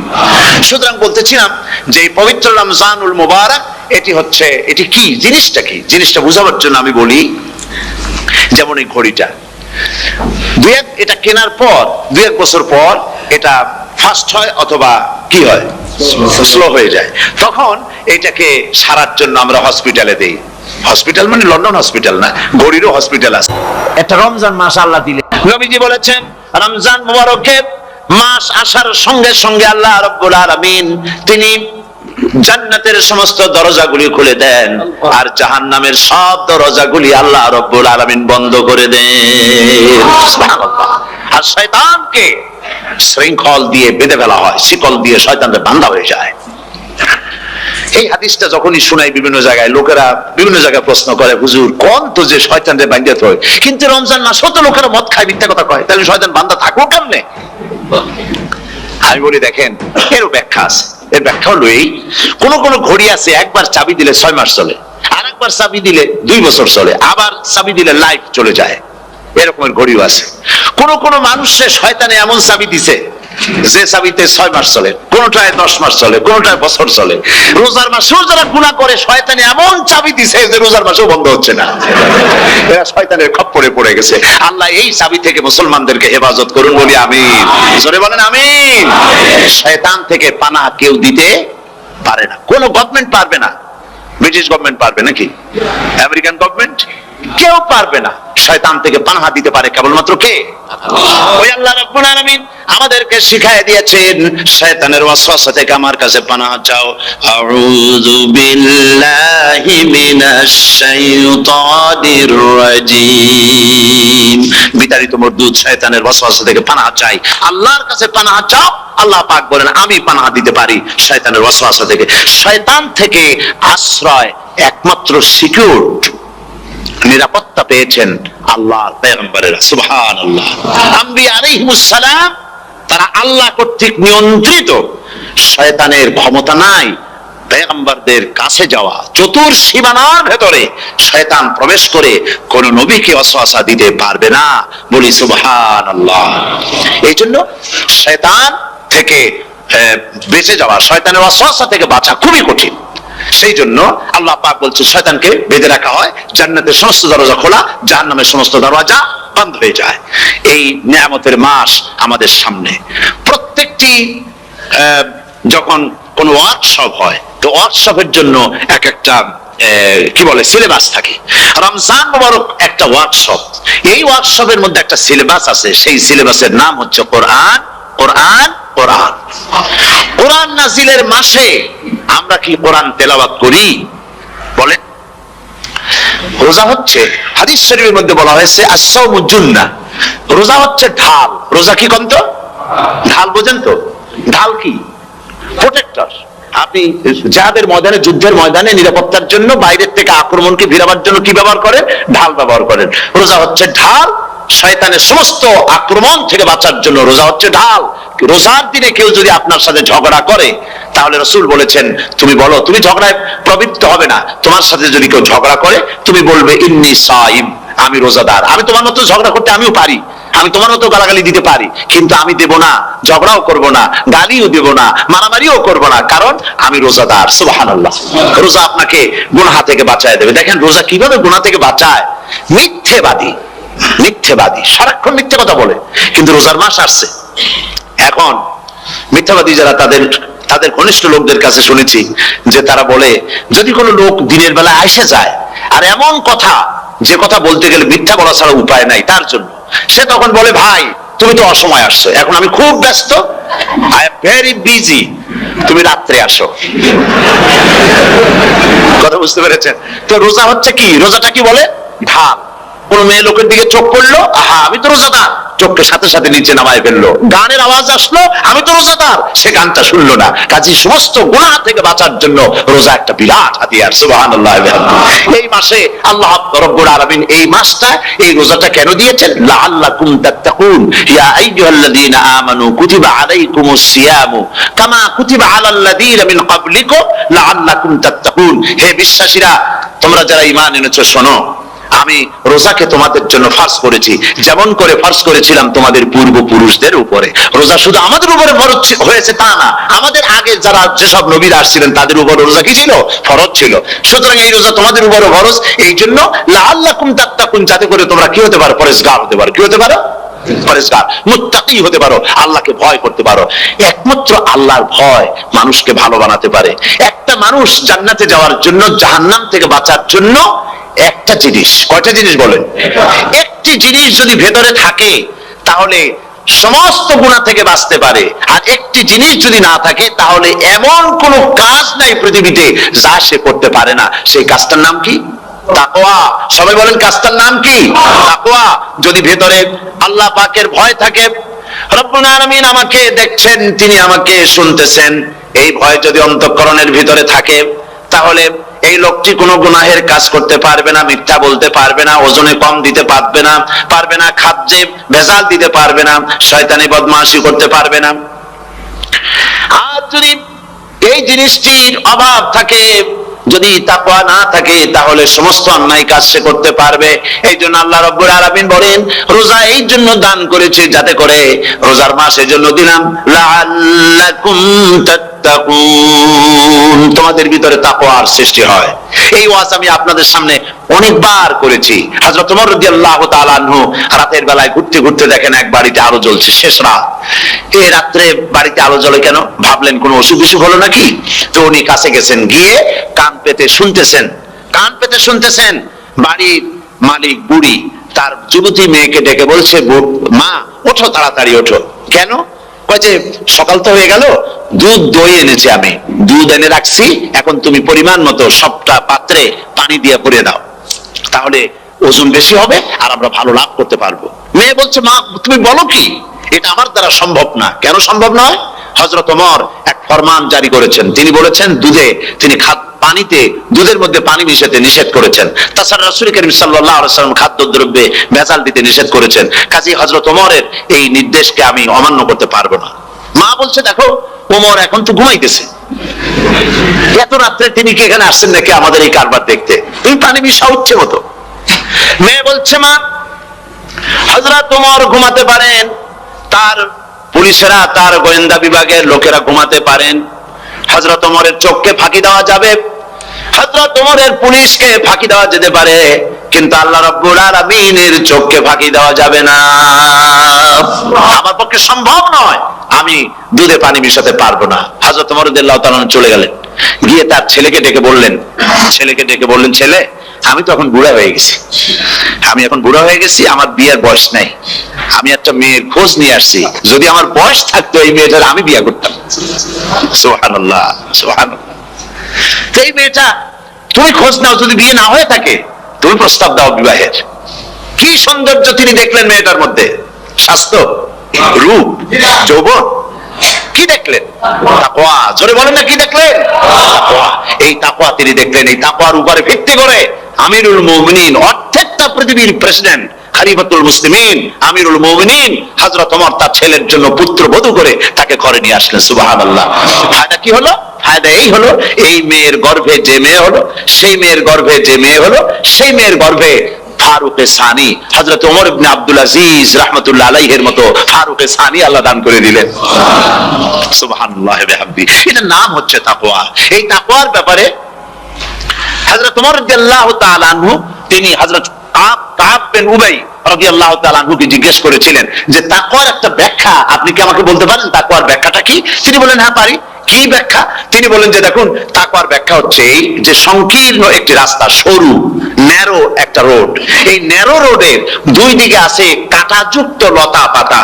এই কাঁটাযুক্ত লতা পাতার মধ্য দিয়ে এই সরু রাস্তা দিয়ে আপনি যখন যাবেন তো কিভাবে যাবেন? হযরত ওমর বললেন, আমার জামা কাপড় এইভাবে খুব আটোসাটো করে আমরা যাব, যাতে করে গায়ের চামড়াও না ছেড়ে আমার জামাও যাতে না ছিঁড়ে যায়। হযরত কাব বিন উবাই রাদিয়াল্লাহু তাআলা আনহু বলছেন, এটার নামই হচ্ছে তাকওয়া। এটার নাম কি? তাকওয়া। এটার নাম হচ্ছে তাকওয়া। দুনিয়ার অসংখ্য পাপের ভেতর থেকে আপনি চলে যাবেন, পাপ যেন আপনাকে স্পর্শ করতে না পারে। এটার নাম তাকওয়া। বাইন মাছ নিশ্চয়ই খেয়েছেন আপনারা, না লন্ডনে পাওয়া যায় না? পাওয়া যায়। এই বাইন মাছ যারা খেয়েছেন আপনারা, আমি জানি না আপনারা জানেন কিনা, বাইন মাছ কোথায় থাকে? পানিতে থাকে না কাদায় থাকে? মাশাআল্লাহ, বাইন মাছ থাকে কাদার মধ্যে। কিন্তু এই বাইন মাছ যারা ধরেছে তাদের মুখে শুনেছি আমি যে বাইন মাছ থাকে কাদায়, ওকে যখন ধরে টেনে বের করা হয় কাদার মধ্য থেকে, এক ফোঁটা কাদা ওর গায়ে নাই। এই কলুষিত সমাজ, পাপে ভরপুর, গ্রেট ব্রিটেন, আমেরিকা, পাশ্চাত্য, আমাদের দেশ, সর্বত্র পাপ আর পাপ। এই পাপের মধ্যে বাইন মাছ শুধু খাইয়েন না, ওর কাছ থেকে শিক্ষাও গ্রহণ করেন। ও যেমন কাদার মধ্যে থাকে, কাদা ওর গায়ে লাগে না, আপনিও এই সমাজের মধ্যে আপনি আপনার কাজ চালিয়ে যান, পাপ যেন আপনাকে স্পর্শ না করে। আল্লাহ যেন পাপের থেকে আমাদের বাঁচান। আমরা বলি আমিন, সবাই বলেন আমিন। এটার নাম হচ্ছে তাকওয়া। আর তাকওয়া লম্বা জামায় তাকওয়া হয় না, লম্বা দাড়িতে তাকওয়া হয় না, পাগড়ি একটা বানলেই তাকওয়া হয় না। রাসূলুল্লাহ সাল্লাল্লাহু আলাইহি ওয়াসাল্লাম বলেছেন তাকওয়া হা হুনা, হা হুনা, হা হুনা, তিনবার বলেছেন, বুকের দিকে দেখায় বলেছেন তাকওয়া হা হুনা। তাকওয়া হচ্ছে এখানে। এর অর্থ এই নয় যে আমি দাড়িকে আমি ছোট করে দেখছি, জামাকে ছোট করে দেখছি, তা নয়, কিন্তু বলছি যে তাকওয়াটা হচ্ছে অন্তরের ভেতরে। এই অন্তরের ভেতর থেকেই এটার বহির প্রকাশ হতে হবে, আপনার কথায়, আপনার বলায়, আপনার ওঠায়, আপনার বসায়, আপনার চালচলনে, আপনার বিয়ে শাদীতে, আপনার ব্যবসা বাণিজ্যের সর্বত্র তাকওয়ার ছাপ প্রদর্শিত হতে হবে। তাহলেই আমার মধ্যে তাকওয়া এসেছে বলে প্রমাণ হবে। আর এটাই আল্লাহ পাক চান, রমজান মুবারকে তোমাদের মধ্যে তাকওয়া সৃষ্টি হোক। রোজা সম্পর্কে এই কথাগুলি আমি বলে নিলাম। প্রথম 10 দিন শুধু রহমত নাজিল হবে, দ্বিতীয় 10 দিনে আল্লাহ পাক শুধু মাফ করতে থাকবেন, আর তৃতীয় 10 দিনে আল্লাহ পাক জাহান্নাম থেকে মুক্ত করে দিবেন। সুবহানাল্লাহ। রমজানে মক্কা শরীফে, মদিনা শরীফে ছোট্ট একটা বাচ্চাও ঘুমায় না। অন্তত 5-7 বছর, 8-10 বছর বয়স হয়ে গেছে এরকম বাচ্চা সারা রাত্রে 1 সেকেন্ডের মধ্যে ঘুমায় না। সমস্ত লোক জাগে, ফজরের নামাজ পড়তে গিয়ে ঘুমায়, সব সমানে 2 হাতে নেকি কামাই করে। নেকি কামাইয়ের মৌসুমে বাহার। রমজান হচ্ছে নেকি কামাইয়ের বসন্তকাল। আপনারা যেন খবরদার মিস করবেন না, মিস করবেন না, খবরদার। এই মাসটা পুরোপুরি কাজে লাগাবার জন্য মায়েরা, আমার মায়েরা, বোনেরা, মেহেরবানি করে এই মাসটা কাজে লাগাবেন। গীবত গাইবেন না, রাগারাগি করবেন না, ঝগড়াঝাড়ি করবেন না, মিথ্যা কথা বলবেন না, তেলাওয়াত, জিকির, আজগার। আর পুরুষেরাও এই জিকির আজগারের মধ্যে, মানুষকে ভালো কাজের আদেশ করার মধ্যে যা আজকে আল্লাহ আমার দিয়ে বলাইলেন, এই কাজগুলি আমি এবং আপনারা সবাই যেন আমল করতে পারি, আল্লাহ তৌফিক দান করুন। যে ব্যক্তি তওবা করে আল্লাহর পথে চলে, নেক আমল করে, পেছনের জীবনের দোষ ত্রুটি যা করেছেন সবগুলির বদলে আল্লাহ রব্বুল আলামিন নেকি লিখে দিবেন। জোরে বলেন সুবহানাল্লাহ। তার মানে হচ্ছে জীবনে যত অপরাধ করেছিল, তওবা করে যখন ভালো কাজ করবে, আর পেছনের কথাগুলো যখন মনে করবে গভীর রাত্রে, আল্লাহ আমি এই ধরনের পাপ করেছিলাম, চুরি করেছি, ডাকাতি করেছি, জেনা করেছি, মদ খেয়েছি, মিথ্যা কথা বলেছি, এই সব কথা বলে যত অনুশোচনা করবে আর অনুতপ্ত হবে, চোখ দিয়া যত পানি পড়বে, নতুন নতুন করে তার আমল নামে আল্লাহ নেকি লিখতে থাকবেন। জোরে বলেন সুবহানাল্লাহ। রব্বুল আলামিন তার বান্দাকে এত ভালোবাসেন, একজন সাহাবী কতগুলি পাখির বাচ্চা নিয়ে রাসূলের কাছে হাজির হয়েছেন। আল্লাহর নবী বলেন, এই পাখির বাচ্চাগুলি আনলা কেন? সাহাবী বলেন, হুজুর এই পাখির বাসাটা ভেঙে গিয়েছিল, বাচ্চাগুলি যখন ধরলাম ওর মা আমার মাথার উপরে ঠোকরাতে লাগলো, সে নিজের জীবনের মায়াকে উপেক্ষা করে বাচ্চাগুলিকে হেফাজত করার জন্য আমার উপরে ঝাঁপিয়ে পড়লো। আমি নিয়ে এসেছি এখানে, এই দেখুন ঘরের মধ্যে ঢুকেছে, এখানে ওই পাখিটা এসেছে। আমি রাসূলকে দেখাতে এলাম প্রাণী জগতে মায়ের সন্তানের প্রতি কত মায়া, সেটা দেখাতে এলাম। আল্লাহর নবী বলেন, ও সাহাবী, প্রাণী জগতে সন্তানের প্রতি মায়ের কতটুকু মহব্বত তুমি তাই আমাকে দেখাতে এসেছো। শোনো, এই প্রাণী জগতে সন্তানের প্রতি মায়ের যত মহব্বত, তার চাইতে লক্ষ কোটি গুণে বেশি মহব্বত বান্দার প্রতি আল্লাহ রব্বুল আলামিনের। মহব্বতকে, করুণাকে, রহমতকে, ভালোবাসাকে 100 ভাগ করা হয়েছে। 100 ভাগ করে 99 ভাগ আল্লাহ নিজের কাছে রেখেছেন, আর একটা ভাগ তামাম পৃথিবীর প্রাণী জগতে আল্লাহ ছড়াই দিয়েছেন। একটা ভাগ দিয়েছেন সারা দুনিয়ার প্রাণী জগৎ। সেই একটা ভাগে এই শত সহস্র কোটি প্রাণীর মধ্যে যেটুকুন আমরা পাইছি, এতটুকুন মহব্বতে সন্তানের জন্য কলিজায়, সন্তানের কোনো অকল্যাণ হলে কলিজায় পানি থাকে না, সন্তানের কোনো অসুবিধা হলে বা মা বাপের কষ্ট হলে বা কারো কোনো কষ্ট হলে আমরা এই ধরনের আমাদের অবস্থা সৃষ্টি হয়ে যায়। 1 ভাগ তামাম পৃথিবীর সমস্ত প্রাণী জগতে ছড়ায় দেওয়ার পর আমাদের অবস্থা যদি এই হয়, তাহলে 99 ভাগ রহমত যার কাছে, বান্দার প্রতি তার মহব্বত কতখানি। আমার বন্ধুগণ, রাসূল পাক সাল্লাল্লাহু আলাইহি ওয়াসাল্লাম বলেছেন, ও সাহাবীরা, একজন লোক উটের পৃষ্ঠে যাচ্ছিল কোথাও, উটের পৃষ্ঠে তার খাবার আছে, পানিও আছে, যেতে যেতে মরুদ্যানের মধ্যে সে বিশ্রাম করলো। ঘুমের থেকে জেগে দেখে উট নাই, খাবার নাই, পানিও নাই। বড় লোকটা কেমন পেরেশান হয়। সাহাবীরা বলেন, হুজুর, উট হচ্ছে মরুভূমির জাহাজ, উট হারায় গেছে, টাকা পয়সা যা ছিল, খাদ্য খাবার ছিল, সব চলে গেছে, এর থেকে পেরেশানি তো আর কিছুই হয় না। হুজুর বলেন, লোকটা খানিকক্ষণ চিন্তা ভাবনা করতে করতে কিছুক্ষণ পর দেখলো উট ফিরে এসেছে, সমস্ত টাকা তার ওই খাদ্য আর পানিও নিয়ে হাজির হয়ে গেছে। বলো কেমন খুশি হয়? হুজুর, হযরত সাহাবীরা বলেন, হুজুর, এর থেকে খুশি আর কি হতে পারে? লোকটার দিল তো ভরে যাবে। আল্লাহর নবী বলেন, ও সাহাবীরা, কোন বান্দা যদি আল্লাহর থেকে নাফরমান হয়ে যায়, নামাজ ছেড়ে দেয়, জিনা, ব্যভিচার, বদমাশি, নাফরমানিতে যদি যখন লিপ্ত হয়ে যায়, উঠারা ব্যক্তি উট পাওয়ার জন্য যেমন পেরেশানি বোধ করে, আল্লাহ রাব্বুল আলামিন তার ওই নাফরমান বান্দার জন্য, আল্লাহ রাব্বুল আলামিন ফিরে আসার জন্য আল্লাহ রাব্বুল আলামিন চান। বান্দা যখন, নাফরমান বান্দা নিজের গুনাহ বুঝতে পেরে যখন সেজদায় পড়ে গিয়া কান্দে, রব্বুল আলামিন আমার গুনাহ মাফ করে দাও, এইভাবে যখন কাঁদতে থাকে, রব্বুল আলামিন, আল্লাহর হাবিব বলেন, উঠা ব্যক্তি উঠ পেরে পড়ে ওই ব্যক্তি যত খুশি হন, কোন নাফরমান বান্দা যখন সিজদায় পড়ে যায়, আল্লাহ রাব্বুল আলামিন এর চাইতে লক্ষ কোটি গুণে বেশি খুশি হয়ে যান। আল্লাহ পাক হচ্ছেন রহমান রহিম, গাফুরুর রহিম। পৃথিবীতে এমন কে আছে আপনি আমাকে বলেন, এমন কে আছে অপরাধ করবে না আর সে বলবে আয় তোরে মাফ করে দেই? বলেন এরকম আছে নাকি? কেউ বলেন আছে? এমন কি বাপ মা ছেলে অন্যায় করেছে, বাপ মার দিল চায় ছেলেটা যদি মাপ চাইতো বড্ড ভালো হতো, ওর সাথে প্রাণ ভরে কথা বলতাম, বুকের সাথে জড়িয়ে নিতাম, কিন্তু মুখ খুলে বলে না যে অপরাধ করেছিস মাপ চাইয়া যা, এরকম বলে। মাও বলে না, বাপেও বলে না। কিন্তু একমাত্র মহান সত্য রব্বুল আলামিন, বান্দা যখন গুনাহ করে আল্লাহ ডাকে, বান্দারে গুনাহ করেছিস ফিরে আয়, আমি তোরে মাফ করে দেব। গুনাহ করেছিস ফিরে আয়, জিনা করেছিস ফিরে আয়, মদ খেয়েছিস ফিরে আয়, মানুষ হত্যা করেছিস ফিরে আয়, কুফরি করেছিস ফিরে আয়, আগুন পূজা করেছিস ফিরে আয়, মাটি পূজা করেছিস, সূর্য পূজা করেছিস, যা করেছিস না কেন ফিরে আয়, আমাকে ডাক দে, আমি তোর জিন্দেগির গুনাহ আমি আল্লাহ মাফ করে দেব। এই জন্য আল্লাহ রাব্বুল আলামিনকে যখন কোন বান্দা একবার ডাকে, দিল থেকে কলিজা থেকে একটা ডাক যদি দেয় আল্লাহ, হাজার ডাকের তুলনায় একটা ডাক আল্লাহ, কলিজা থেকে ডাক। এই ডাকটা কোথা থেকে? কলিজা থেকে। দিল से जो बात निकलती है असर रखती है पर नहीं मगर ताकते परवास रखती है। অন্তর থেকে যে কথা বেরোয় তা প্রভাব বিস্তার করে। কলিজা থেকে যদি কেউ ডাক দেয় আল্লাহ, কলিজার একটা ডাক আলাদা না? বলেন আলাদা কিনা? কলিজা থেকে ডাক, বলেন না সবাই আল্লাহ। কলিজা থেকে একটা ডাক যদি কেউ ভাবে আল্লাহকে ডাক দেয় আল্লাহ, আল্লাহ রাব্বুল আলামিন বান্দা যখন একবার ডাক দেয় আল্লাহ তখন 70 বার লাব্বাইক বলেন, 70 বার সাড়া দিয়া বলে বান্দা কি চাও, আমি তোর কাছে হাজির। কি চাস বল, আমি মাফ করে দেব। সুতরাং আল্লাহ রাব্বুল আলামিন বলছেন আমার কাছে ক্ষমা চাও, মাফ চাও, আমার কাছে মাফ চাও, যত মাফ চাইবে আমি মাফ করে দেব। পৃথিবীতে এমন কেউ নাই যার কাছে বেশি চাইলে তিনি খুশি হবেন। আল্লাহ রাব্বুল আলামিন এমন এক সত্তা যার কাছে যত বেশি চাওয়া যাবে তিনি তত বেশি খুশি হবেন। হর হামেশা দেনে কো वो तैयार है जो न मांगे उससे वो बेजार है। যত বেশি চাওয়া যায় আল্লাহর কাছে আল্লাহ তত খুশি হন, আর যে ব্যক্তি চায় না আল্লাহর কাছে আল্লাহ তার উপরে বেজার হয়ে যান। ওয়ামান তাবা ওয়া আমিলা সালিহান ফাইন্নাহু ইয়াতুবু ইলাল্লাহি মাতাবা।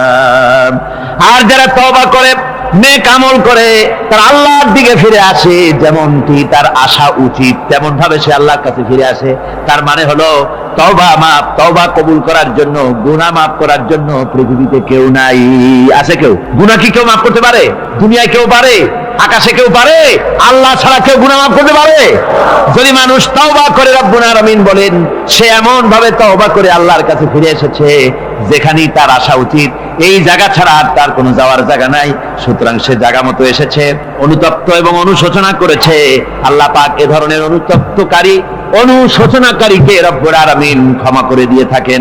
ওয়াল্লাযীনা লা ইয়াশহাদুনা আয-যুর ওয়া ইযা মাররু বিল-লাগবি মাররু কিরামা।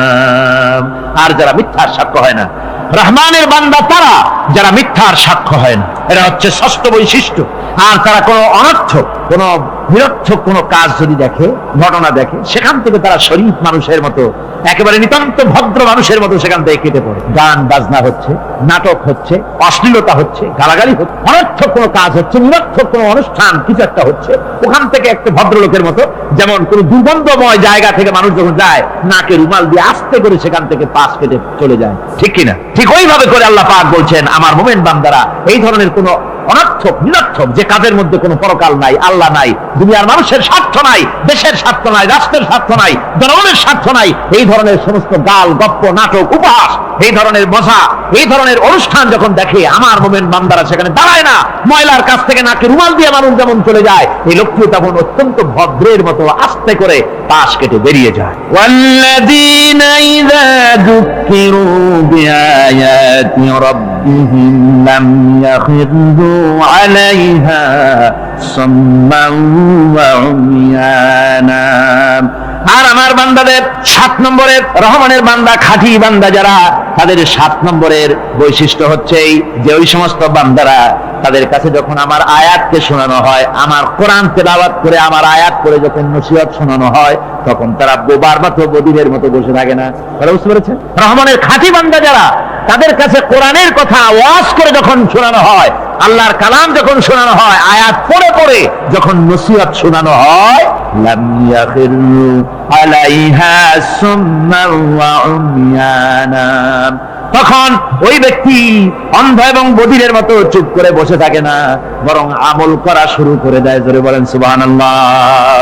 যখন সে জানলো যে এগুলি হলো আল্লাহর বিরোধী কাজ, এগুলি আল্লাহর কাজ, আল্লাহ রাসূলের কাজ, তখন তা পালন করা শুরু করে দেয়। এই 5 দিন ধরে কোরআনের যে কথাগুলি হলো, এই কথাগুলি শোনার পর আপনারা কি বসে থাকবেন?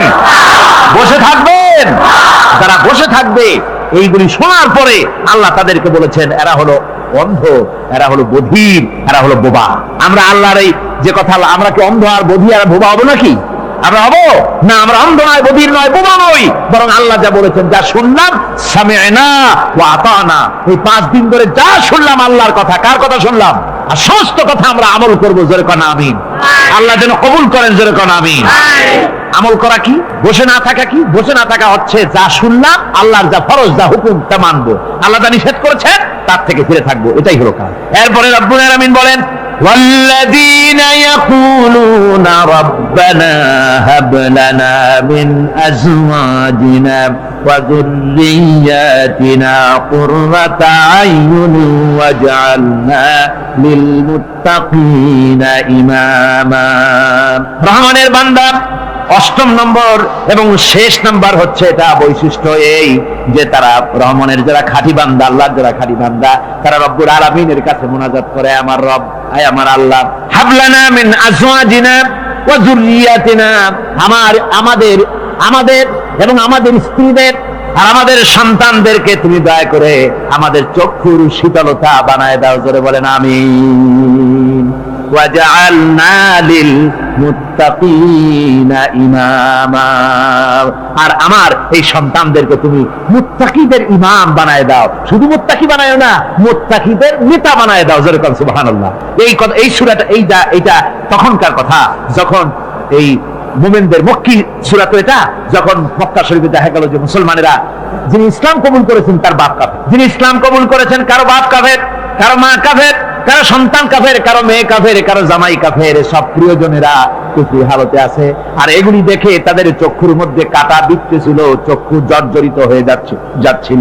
নিজের সন্তানের চেহারা যত ভালো হোক, সন্তান যতই শিক্ষা দীক্ষা থেকে যতই উন্নত আর ভালো হোক না কেন, সে যদি জাহান্নামের দিকে অগ্রসর হতে থাকে, কোন নেককার ইমানদার পিতার মনে তার সান্ত্বনার কারণ হতে পারে না। সে তখন আল্লাহর দরবারে, আল্লাহ পাক বলেন ওই মুমিন বান্দারা আমার কাছে দোয়া করে যে রব্বুল আলামিন আমার সন্তানদেরকে, আমার স্ত্রীদেরকে আমার চোখের শীতলতা বানাও, তাদের আমল আখলাক কেমন বানাও, যাতে আমাদের চক্ষু ঠান্ডা হয়ে যায়। জোরে বলেন আমিন। জোরে বলেন আমিন। সন্তানদের জন্য আল্লাহর কাছে দোয়া করতে হবে। আপনারা দেখেন, চোখের সামনে দেখতে পাচ্ছেন সন্তান সিনেমায় যাচ্ছে, সন্তান নামাজ পড়ে না, সন্তান রোজা রাখে না, সন্তান মানুষের তৈরি করা মতাদর্শের পেছনে স্লোগান দিচ্ছে, দৌড়াচ্ছে, আর আপনি পিতা হয়ে তাকে ঠেকাচ্ছেন না। ওই ছেলে তো জাহান্নামে যাচ্ছে, আপনার দরদ হওয়া উচিত, ওই ছেলেকে ফিরানো দরকার, আর আল্লাহর কাছে দোয়া করা দরকার। আমার বন্ধুগণ, দোয়া আল্লাহ নিজেই শিখাই দিচ্ছেন, দোয়া করো। পড়েন আমার সাথে, রব্বানা হাব লানা মিন আজওয়াজিনা ওয়া যুররিয়াতিনা কুররাতা আয়ুন ওয়াজআলনা লিল মুত্তাকিনা ইমামা। أولئك يجزون الغرفة بما صبروا ويلقون فيها تحية وسلاما। আল্লাহ পাক বলেন এই সব লোকদের জন্য তারা যে সবর করেছিল, সেই সবরের কারণে আমি তাদের উত্তম জাযা দান করব। আর তাদের জন্য ফেরেশতারা চতুর্দিক থেকে, ফেরেশতারা তাদের জন্য সম্বোধন করবে, তাদেরকে সম্বর্ধনা দিবে, ফেরেশতারা তাদের সম্বর্ধনা দিবে। ওয়াল মালাইকাতু ইয়াদখুলুনা আলাইহিম মিন কুল্লি বাবিন সালামুন আলাইকুম বিমা সাবারতুম ফানি'মা উকবাদ-দার। চতুর্দিক থেকে ফেরেশতারা আসতে থাকবে আর তারা সালাম দিতে থাকবে, তাদেরকে সম্বর্ধনা দেবে বেহেশতীদেরকে, আর বলবে তোমাদের জন্য এই পরকালের এই ঘরটাই জায়গাটা কতই না উত্তম করে আল্লাহ তৈরি করে রেখেছেন। বলেন সুবহানাল্লাহ।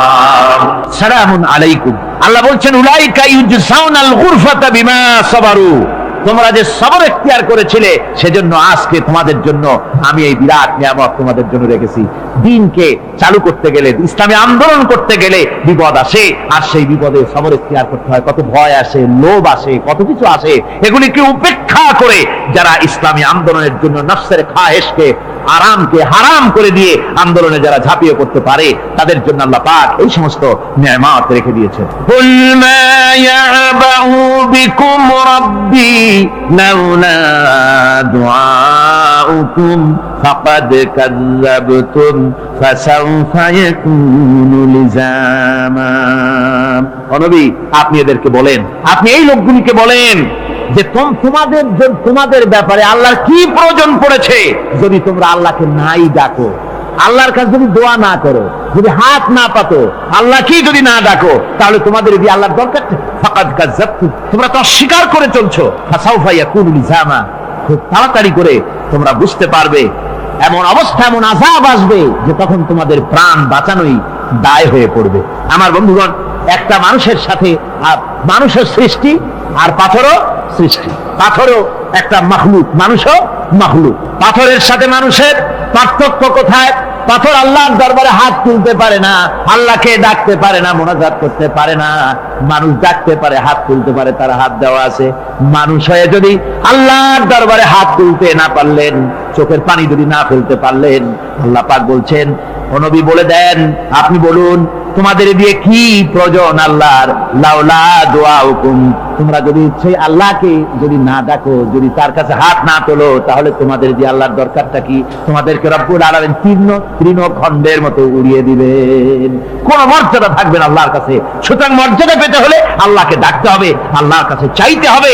এভাবে করে আল্লাহ পাক তার বান্দাদেরকে নির্দেশ করছেন। আমার বন্ধুগণ, এই মোট 8টি বৈশিষ্ট্য ইসলামের আপনার মুমিন বান্দাদের জন্য, রহমানের খাঁটি বান্দাদের জন্য এই 8টি বৈশিষ্ট্য আল্লাহ পাক দান করেছেন। এই 8টি বৈশিষ্ট্য যেন আল্লাহ পাক আমাদের মধ্যে দান করে দেন। জোরে বলেন আমিন, আরো জোরে বলেন আমিন। 8টি বৈশিষ্ট্যের জন্য আল্লাহ পাক বেহেশত রেখেছেন। 8টি বেহেশত কয়টি? এই 8টি বেহেশতের দরওয়াজা আল্লাহ যেন আমাদের জন্য কিয়ামতে খুলে দেন। জোরে কোন আমিন। আমার ভাইরা, আল্লাহ রাব্বুল আলামিন এই কোরআন যে নাজিল করেছিলেন, এই কোরআন দিয়ে এই ধরনের নৈতিক গুণে গুণান্বিত একটা জনসমষ্টি তৈরি করেছিলেন আল্লাহর হাবিব জনাব মুহাম্মদ রাসূলুল্লাহ সাল্লাল্লাহু আলাইহি ওয়াসাল্লাম। আর সেই জনসমষ্টি দিয়ে রাসূল পাক সাল্লাল্লাহু আলাইহি ওয়াসাল্লাম একটি ইসলামী কল্যাণমূলক রাষ্ট্র তৈরি করেছিলেন। রাসূলুল্লাহ কি করেছিলেন? একটা রাষ্ট্র। এই যা বললাম, এই 5 দিন ধরে যা বললাম, এই সব গুণাবলী দিয়ে, এই সব বৈশিষ্ট্য দিয়ে রাসূলুল্লাহ একটা জনগোষ্ঠী তৈরি করেছিলেন। সেই জনগোষ্ঠী নিয়ে মক্কি জিন্দেগি থেকে রাসূলুল্লাহ মদিনায় আসলেন। আর মদিনায় এসে রাসূলুল্লাহ এখন রাষ্ট্রপ্রধান হয়ে গেলেন। কি হয়ে গেলেন? রাষ্ট্রপ্রধান, প্রেসিডেন্ট হয়ে গেলেন। রাসূলুল্লাহ আজকে প্রেসিডেন্ট, রাষ্ট্র হলো। আর কোরআন দিলেন সংবিধান হিসেবে, শাসনতন্ত্র হিসেবে। আল্লাহর নবী বললেন, আজকে আমি দেশবাসীকে এমন একটা কনস্টিটিউশন, এমন একটি সংবিধান দেশবাসীকে আমি দিলাম, যেই সংবিধানের বদৌলতে সমাজে আর চুরি থাকবে না, ডাকাতি থাকবে না, জেনা থাকবে না, ব্যভিচার থাকবে না। এর বদৌলতে মানুষ এখন দরজা খুলে ঘুমাতে পারবে, আর কোনো অশান্তি থাকবে না, চুরি হবে না, ডাকাতি হবে না, নারী ধর্ষণ হবে না, হত্যা হবে না, আরামের জমিন হয়ে যাবে, মানুষ শান্তিতে বসবাস করতে পারবে। হুজুর বললেন, খায়রুল কুরুনি কারনি, সর্বশ্রেষ্ঠ যুগ হচ্ছে আমার যুগ। আমার বন্ধুগণ, কোরআনের সমাজই ছিল পৃথিবীর সর্বশ্রেষ্ঠ সমাজ। সেই সমাজ ব্যবস্থাকে আমরা ভুলে গিয়েছি। আজকে সমাজতন্ত্র ব্যর্থ হলো কেন? কমিউনিজম ব্যর্থ হলো কেন? ব্যর্থ হওয়ার একমাত্র কারণ হলো তারা মানুষকে খেতে দিতে পারে নাই, পড়তে দিতে পারে নাই। পুঁজিবাদও ব্যর্থ, সমাজতন্ত্র ব্যর্থ। আসলে ওরা বলেছে আমরা সবাইকে সমান করে দেব, খাইতে দেব, পড়তে দেব, কাপড় দেব, চোপড় দেব, ওষুধ দেব, তোমাদের মৌলিক অধিকার, মৌলিক প্রয়োজন মিটাবো, এগুলি সব তারা বলেছে। কিন্তু মৌলিক প্রয়োজন মিটাতে পারে নাই। 70 বছর যেতে পারল না, বিদায় হয়ে গিয়েছে। মৌলিক প্রয়োজন মিটাতে পারে শুধুমাত্র কোরআন। কে মিটাতে পারে? জোরে বলেন, কে পারে? কোরআন পারে মানুষের মৌলিক প্রয়োজন মিটাতে। তাই এই কোরআনে কারীমকে আল্লাহ রাব্বুল আলামিন অবতীর্ণ করলেন, আর কোরআন দিয়ে রাসূল পাক সাল্লাল্লাহু আলাইহি ওয়াসাল্লাম একটা সমাজ তৈরি করলেন, এমন সমাজ যেখানে রাষ্ট্রপ্রধানের পেট ফুলে উঠলো না খাইয়া, রাষ্ট্রপ্রধানের বিরাট বিল্ডিং উঠলো না, বিদেশে টাকা জমা হলো না। আজকে আমরা দেখি পৃথিবীতে কত জায়গায় রাষ্ট্রপ্রধান নিজের ছেলেবেলে নাই, হাওলাত করা ছেলে একটা, তাও যদি এত টাকা পয়সা বিদেশে জমা করে, তাহলে মানুষেরা মন্তব্য করে যদি নিজের ছেলে থাকতো তাহলে তো গোটা বাংলাদেশ বিদেশি ব্যাংকে জমা দিয়ে দিত। ইসলাম পৃথিবীতে এসেছে মানুষকে এমন এক শান্তির বিধান দিতে। রাষ্ট্রপ্রধান মুহাম্মদ রাসূলুল্লাহ সাল্লাল্লাহু আলাইহি ওয়াসাল্লাম মানুষ খাবার পেয়েছে, দরজা খুলে ঘুমাবার সুযোগ পেয়েছে। আজ হযরত আবু হুরায়রা রাদিয়াল্লাহু তাআলা আনহু বলেন, আমি রাসূলুল্লাহর কাছে গেলাম, হুজুরকে গিয়ে সালাম করলাম, আল্লাহর নবী সালামের জবাব দিলেন, কিন্তু দেখতে পেলাম মুখ নড়ে, আওয়াজ বেরোলো না। কারণ কি? কাছে গিয়ে দেখি নবীজি ক্ষুধার যন্ত্রণায় কথা বলতেছেন, আওয়াজ বেরোতেছে না। এত ক্ষুধা লেগেছে আল্লাহর নবীর, 2-4 দিন চলে গেছে, খাবার নাই। রাসূলুল্লাহ সমস্ত গনিমতের মাল, যাকাত সদকার মালগুলি, খাদ্য দ্রব্যগুলি দুহাতে বিতরণ করেছেন, নিজের পেটে খাবার নাই, মানুষকে দিতেছেন। দিতে দিতে এশার নামাজ পড়ে নবীজি ঘরের মধ্যে প্রবেশ করে হযরত আয়েশা সিদ্দিকা রাদিয়াল্লাহু তাআলা আনহাকে ডেকে বলেন, আয়েশা রে, সারাদিন কষ্ট করেছি, দারুণ ক্ষুধা লেগেছে, তাড়াতাড়ি করে কিছু খাবার আমারে এনে দাও। হযরত আয়েশা হুজুরের ক্ষুধার্ত শ্রান্ত ক্লান্ত চেহারার দিকে তাকাইয়া হযরত আয়েশা কেঁদে ফেলেছেন। হযরত মা আয়েশা কাঁদেন আর বলেন, ইয়া রাসূলুল্লাহ, হে আল্লাহর নামের কসম করে বলি, আমি আয়েশার ঘরে কোনো পানি ছাড়া কোনো খাবার নাই।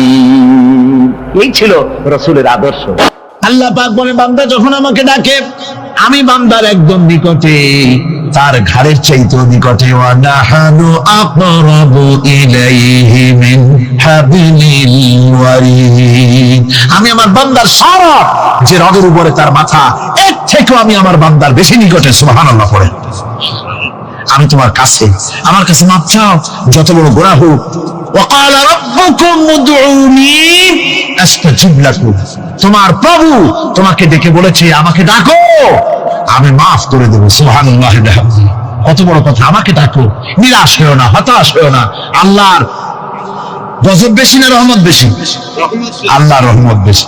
হাদিসে কুদসির ভিতরে এসেছে, আল্লাহ পাক বলেছেন, কোন বান্দা যদি আমার দিকে 1 বিঘত অগ্রসর হয়, আমার রহমত তার দিকে 1 হাত এগিয়ে যায়।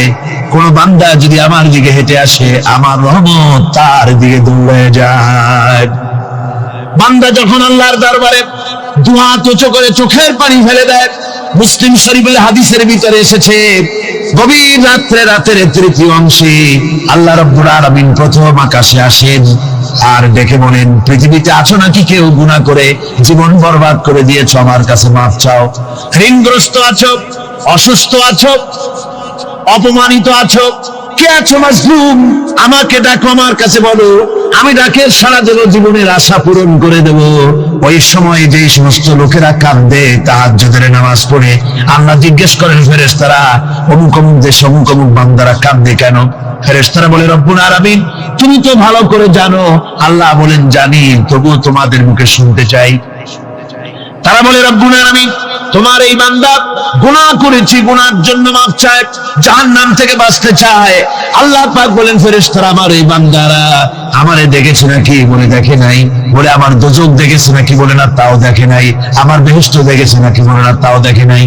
আল্লাহ পাক বলেন, ফেরেশতারা সাক্ষী থাকো, ওরা আমাকে দেখে নাই, আমার বেহেশত দোজখ কিছুই দেখে নাই, শুধুমাত্র আমার নবীর কথা, আমার কোরআনের কথা বিশ্বাস করে আরামের ঘুমকে হারাম করে যেভাবে তারা কাঁদতেছে, সাক্ষী থেকে যাও ফেরেশতারা, আমার রহমতের দরিয়ায় জোশ মেরেছে, আমার ওই ক্রন্দনরত বান্দাগুলিকে আমি আল্লাহ মাফ করে দিলাম।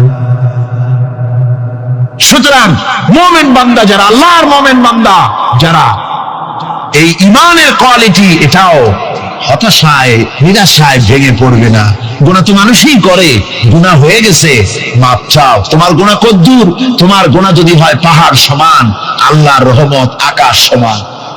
জাহান্নামের কঠিন শাস্তি থেকে বাঁচতে হলে আল্লাহর প্রতি ঈমান আনতে হবে। আর ঈমান আনলে যে কোয়ালিটি গুলি হওয়া উচিত, সেগুলি আমি আপনাদের সামনে আলোচনা করছি।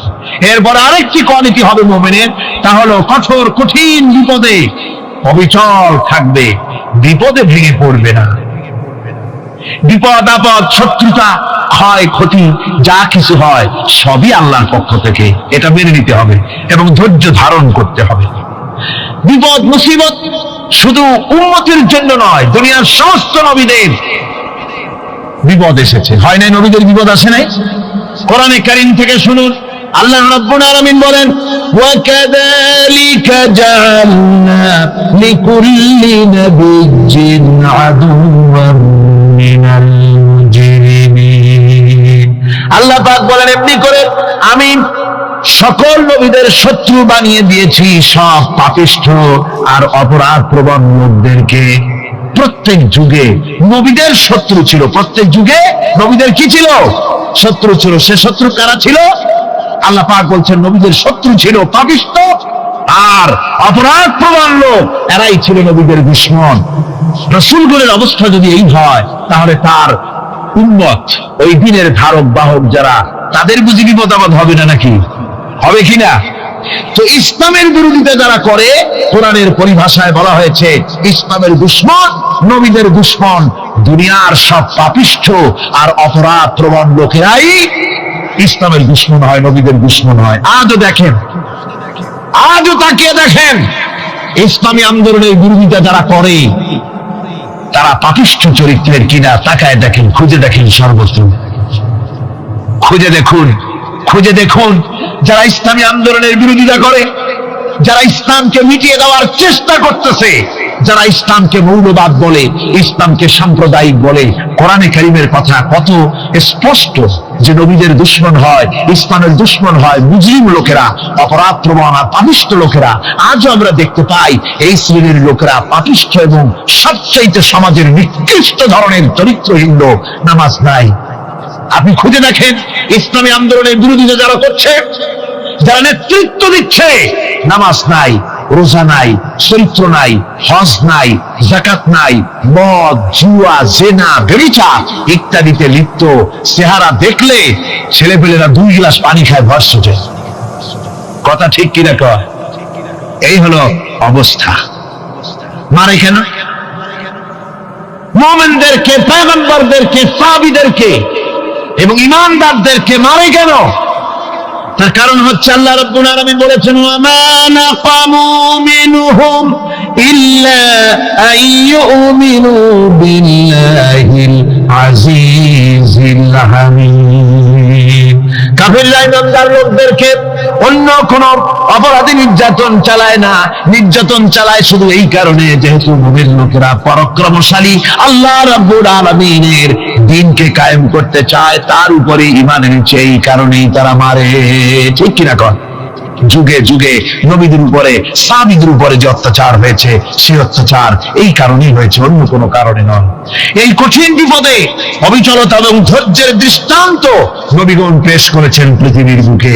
আমরা দেখেছি ইব্রাহিম আলাইহিস সালামকে আগুনে ফালানো হয়েছে, আছে না কোরআন শরীফে? আমি কিন্তু গল্প করতেছি না, সব কোরআনের কথা। কিসের কথা? ইব্রাহিম আলাইহিস সালামকে আগুনে ফালানো হচ্ছে। অপরাধ কি? অপরাধ হচ্ছে হযরত ইব্রাহিম আলাইহিস সালাম দাওয়াত দিয়েছেন, লা ইলাহা ইল্লাল্লাহ। জোরে পড়েন, লা ইলাহা ইল্লাল্লাহ, লা ইলাহা, লা ইলাহা ইল্লাল্লাহ মুহাম্মাদুর রাসূলুল্লাহ। হযরত ইব্রাহিম আলাইহিস সালাম দ্বীনের দাওয়াত দিয়েছেন, এক আল্লাহর দাওয়াত দিয়েছেন, ঈমানের দাওয়াত দিয়েছেন। আর কোন অপরাধ ছিল না। নমরুদ সহ্য করতে পারলো না। কোরআনে কারীমের মধ্যে সব কথাগুলি আল্লাহ পাক এই জন্য বিধৃত করেছেন, এই জন্য কোরআনে কারীমের মধ্যে সব কথা উঠায় দিয়েছেন, যাতে করে মুমিনেরা বিপদ আসলে পরে যেন ঘাবড়ে না যায়। ইব্রাহিম আলাইহিস সালামকে আগুনে ফালানো হচ্ছে। ফেরেশতা বলছে, ইব্রাহিম তোমারে আগুনে ফালায় দাও, হতেছে আমার কাছে সাহায্য চাও, আমার কাছে ক্ষমতা আছে, আগুনগুলো উঠে নমরুদের বংশ জ্বালায় দেব। হযরত ইব্রাহিম ফেরেশতার কাছে সাহায্য চাইছিলেন নাকি? তিনি বললেন, ফেরেশতা তোমার কাছে সাহায্য কেন চাইব? আমি তো এমন কোন অন্ধ আল্লাহর ইবাদত করি না যেই অন্ধ স্রষ্টা তার গোলামের দুঃখ দুর্দশা না দেখেন। আমি তোমার কাছে সাহায্য চাইব না। হযরত ইব্রাহিম আলাইহিস সালাম পাস করলেন। কি বলেন, পাস করছেন না? ঈমানের পরীক্ষায় পাস। আগুনের মধ্যে হযরত ইব্রাহিমকে যখন ফেলানো হচ্ছে, রব্বুল আলামিন আগুনের প্রতি নির্দেশ করে দিলেন, ইয়া নারু কুনি বারদাও ওয়া সালামান আলা ইব্রাহিম। আগুন, আমার ইব্রাহিমের জন্য শান্তিদায়ক ঠান্ডা হয়ে যা। এখন কি আর আগুনের বাপের ক্ষমতা আছে ইব্রাহিমকে পোড়ানো? আর ক্ষমতা নাই। আমার বন্ধুগণ, ইব্রাহিম আগুনের ভিতরে আরামে বসা আছেন, আর ওদিকে নমরুদ বসে বসে দেখতেছে দূর থেকে ইব্রাহিম তো জ্বলে না, গায়ের মধ্যে আগুন জ্বলে গেল। ডাক দিয়ে কয়, আগুন তোর হলো কি? কেন জ্বালাইতে পারিস না আমার দুশমন রে? হলোটা কি তোর? তোর কি জ্বালানোর শক্তি বন্ধ হয়ে গেল নাকি? আগুনের ভিতর থেকে জবাব এলো, নমরুদ রে, আমার ভিতরে জ্বালানোর শক্তি আছে কি নাই যদি প্রমাণ করতে চাও, টেস্ট করতে চাও, তুই নিজে আয়, তোরে শুদ্ধ তামাম দুনিয়া জ্বালাই দিতে পারি, ইব্রাহিমের এক গাছা পশমও জ্বালাই দিতে পারি না। তার কারণ হচ্ছে আমি হচ্ছি মাখলুক, আল্লাহ হচ্ছেন খালিক। আল্লাহ আমাকে বলেছেন না জ্বালাতে, তুমি 1000 বার বললেও আমি ইব্রাহিমকে জ্বালাইতে পারবো না। কোরআনে কারিমে ঘটনা বলে মুমিনদেরকে সাহস দেওয়া হচ্ছে, মুমিনেরা দ্বীনের কাজ করতে গিয়ে বিপদ আবাজ আসবে, ঈমানের দাবি হলো বিপদ আসবে, আর বিপদ আসলে ঘাবড়ায় যেও না, মুসিবতে পড়ে চিন্তায় পেরেশানে হয়রান হয়ে যেও না। বিশ্বকবি আল্লামা ইকবাল কি সুন্দর করে বলেছেন, আজ ভি হো জু বিরাহিম কা ইমা पैदा आग कर सकती है एक अंदाज गुलिस्तां पैदा। ইব্রাহিমের ঈমান যদি আজিও কোথাও হয় বিদ্যমান, করতে পারেন অগ্নিকুণ্ডে খুবসুরত এক গুলিস্তান।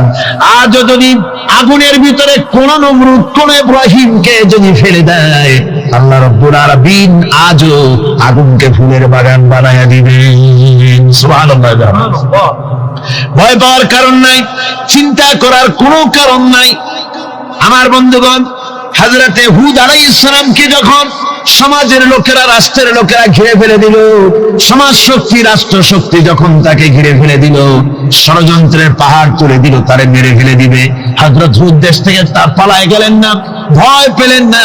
হযরতে হুদ আলাইহিস সালাম বললেন, কোরআনে কারীমে হযরত হুদের কথা কোট করা হলো, ফাকিদুনি জামিআন সুম্মা লা তুযিরুন।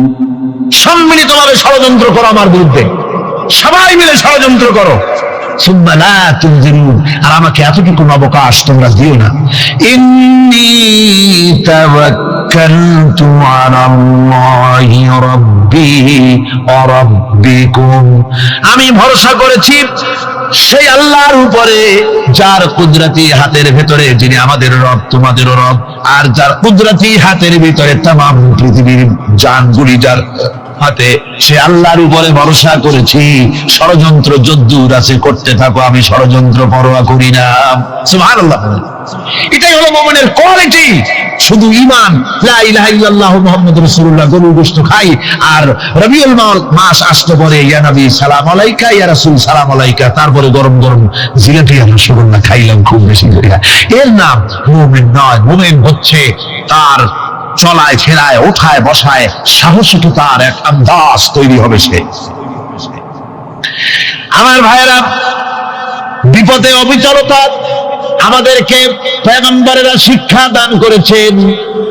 আমরা দেখতে পেয়েছি বিশ্বনবী জনাবে মুহাম্মদুর রাসূলুল্লাহ সাল্লাল্লাহু আলাইহি ওয়াসাল্লাম হিজরতের রাত, কাফেররা চতুর্দিকে দাঁড়ানো, হযরত জিবরাইল এসে বলেন, ইয়া রাসূলুল্লাহ, কাফেররা চতুর্দিকে ঘিরে দাঁড়িয়েছে, গভীর রাত, এখন হাতে তাদের তরবারি, সকাল হলে পরেই তারা আপনাকে মেরে ফেলে দিবে, তাড়াতাড়ি ওঠেন, মদিনার দিকে চলে যান।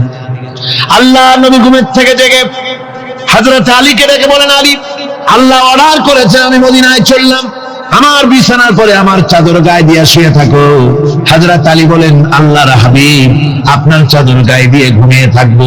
সকালবেলায় কাফির বেঈমানেরা আপনার বিছানার পরে আপনার চাদর গায়ে দেওয়া অবস্থায় আমি আলীকে তারা মুহাম্মদ মনে করবে, আর আমি আলীকে নবী মনে করে তারা তাদের তরবারি দিয়া কেটে কেটে টুকরা টুকরা করে আবার বিদায় করে দেবে দুনিয়া থেকে। এতটুকুনো পরোয়া করি না, বরং আমার দিলের মধ্যে এটাই তৃপ্তি থাকবে যে আমি আলীর জীবনের বিনিময় আল্লাহর হাবিব দুনিয়ায় বেঁচে আছে। যে ব্যক্তি বিদ্রোহ করেছে এবং দুনিয়ার জীবনকে অগ্রাধিকার দিয়েছে তার জায়গা হচ্ছে জাহান্নাম। জোরে বলেন নাউজুবিল্লাহ। যে ব্যক্তি আল্লাহর সঙ্গে বিদ্রোহ করেছে আর পরকালের জন্য পাথর জোগাড় করে নাই, দুনিয়াকে অগ্রাধিকার দিল, পরকালকে ভুলে গেল, তার জায়গা হলো জাহান্নাম। وَأَمَّا مَنْ خَافَ مَقَامَ رَبِّهِ وَنَهَى النَّفْسَ عَنِ الْهَوَى فَإِنَّ الْجَنَّةَ هِيَ الْمَأْوَى। আর যে ব্যক্তি আপন প্রভুর সামনে উপস্থিত হওয়াকে ভয় করেছে এবং আপন প্রবৃত্তিকে লালসা মুক্ত করেছে, লালসার হাত থেকে রক্ষা করেছে, আল্লাহ রাব্বুল আলামিন কিয়ামতের দিন তার জন্য রেখে দিয়েছেন জান্নাত। তার জন্য কোন জায়গা? জান্নাত। আমাদেরকে পরকাল ভিত্তিক জীবন যাপন যদি করি তাহলে কবরের জবাবগুলি খুব আসান হবে। আর যদি পরকাল ভিত্তিক জীবন যাপন না হয়, কবরটা মুসিবত হয়ে যাবে। হযরত ওসমান রাদিয়াল্লাহু তাআলা আনহু কবরের কাছে গিয়ে খুব কাঁদতেন।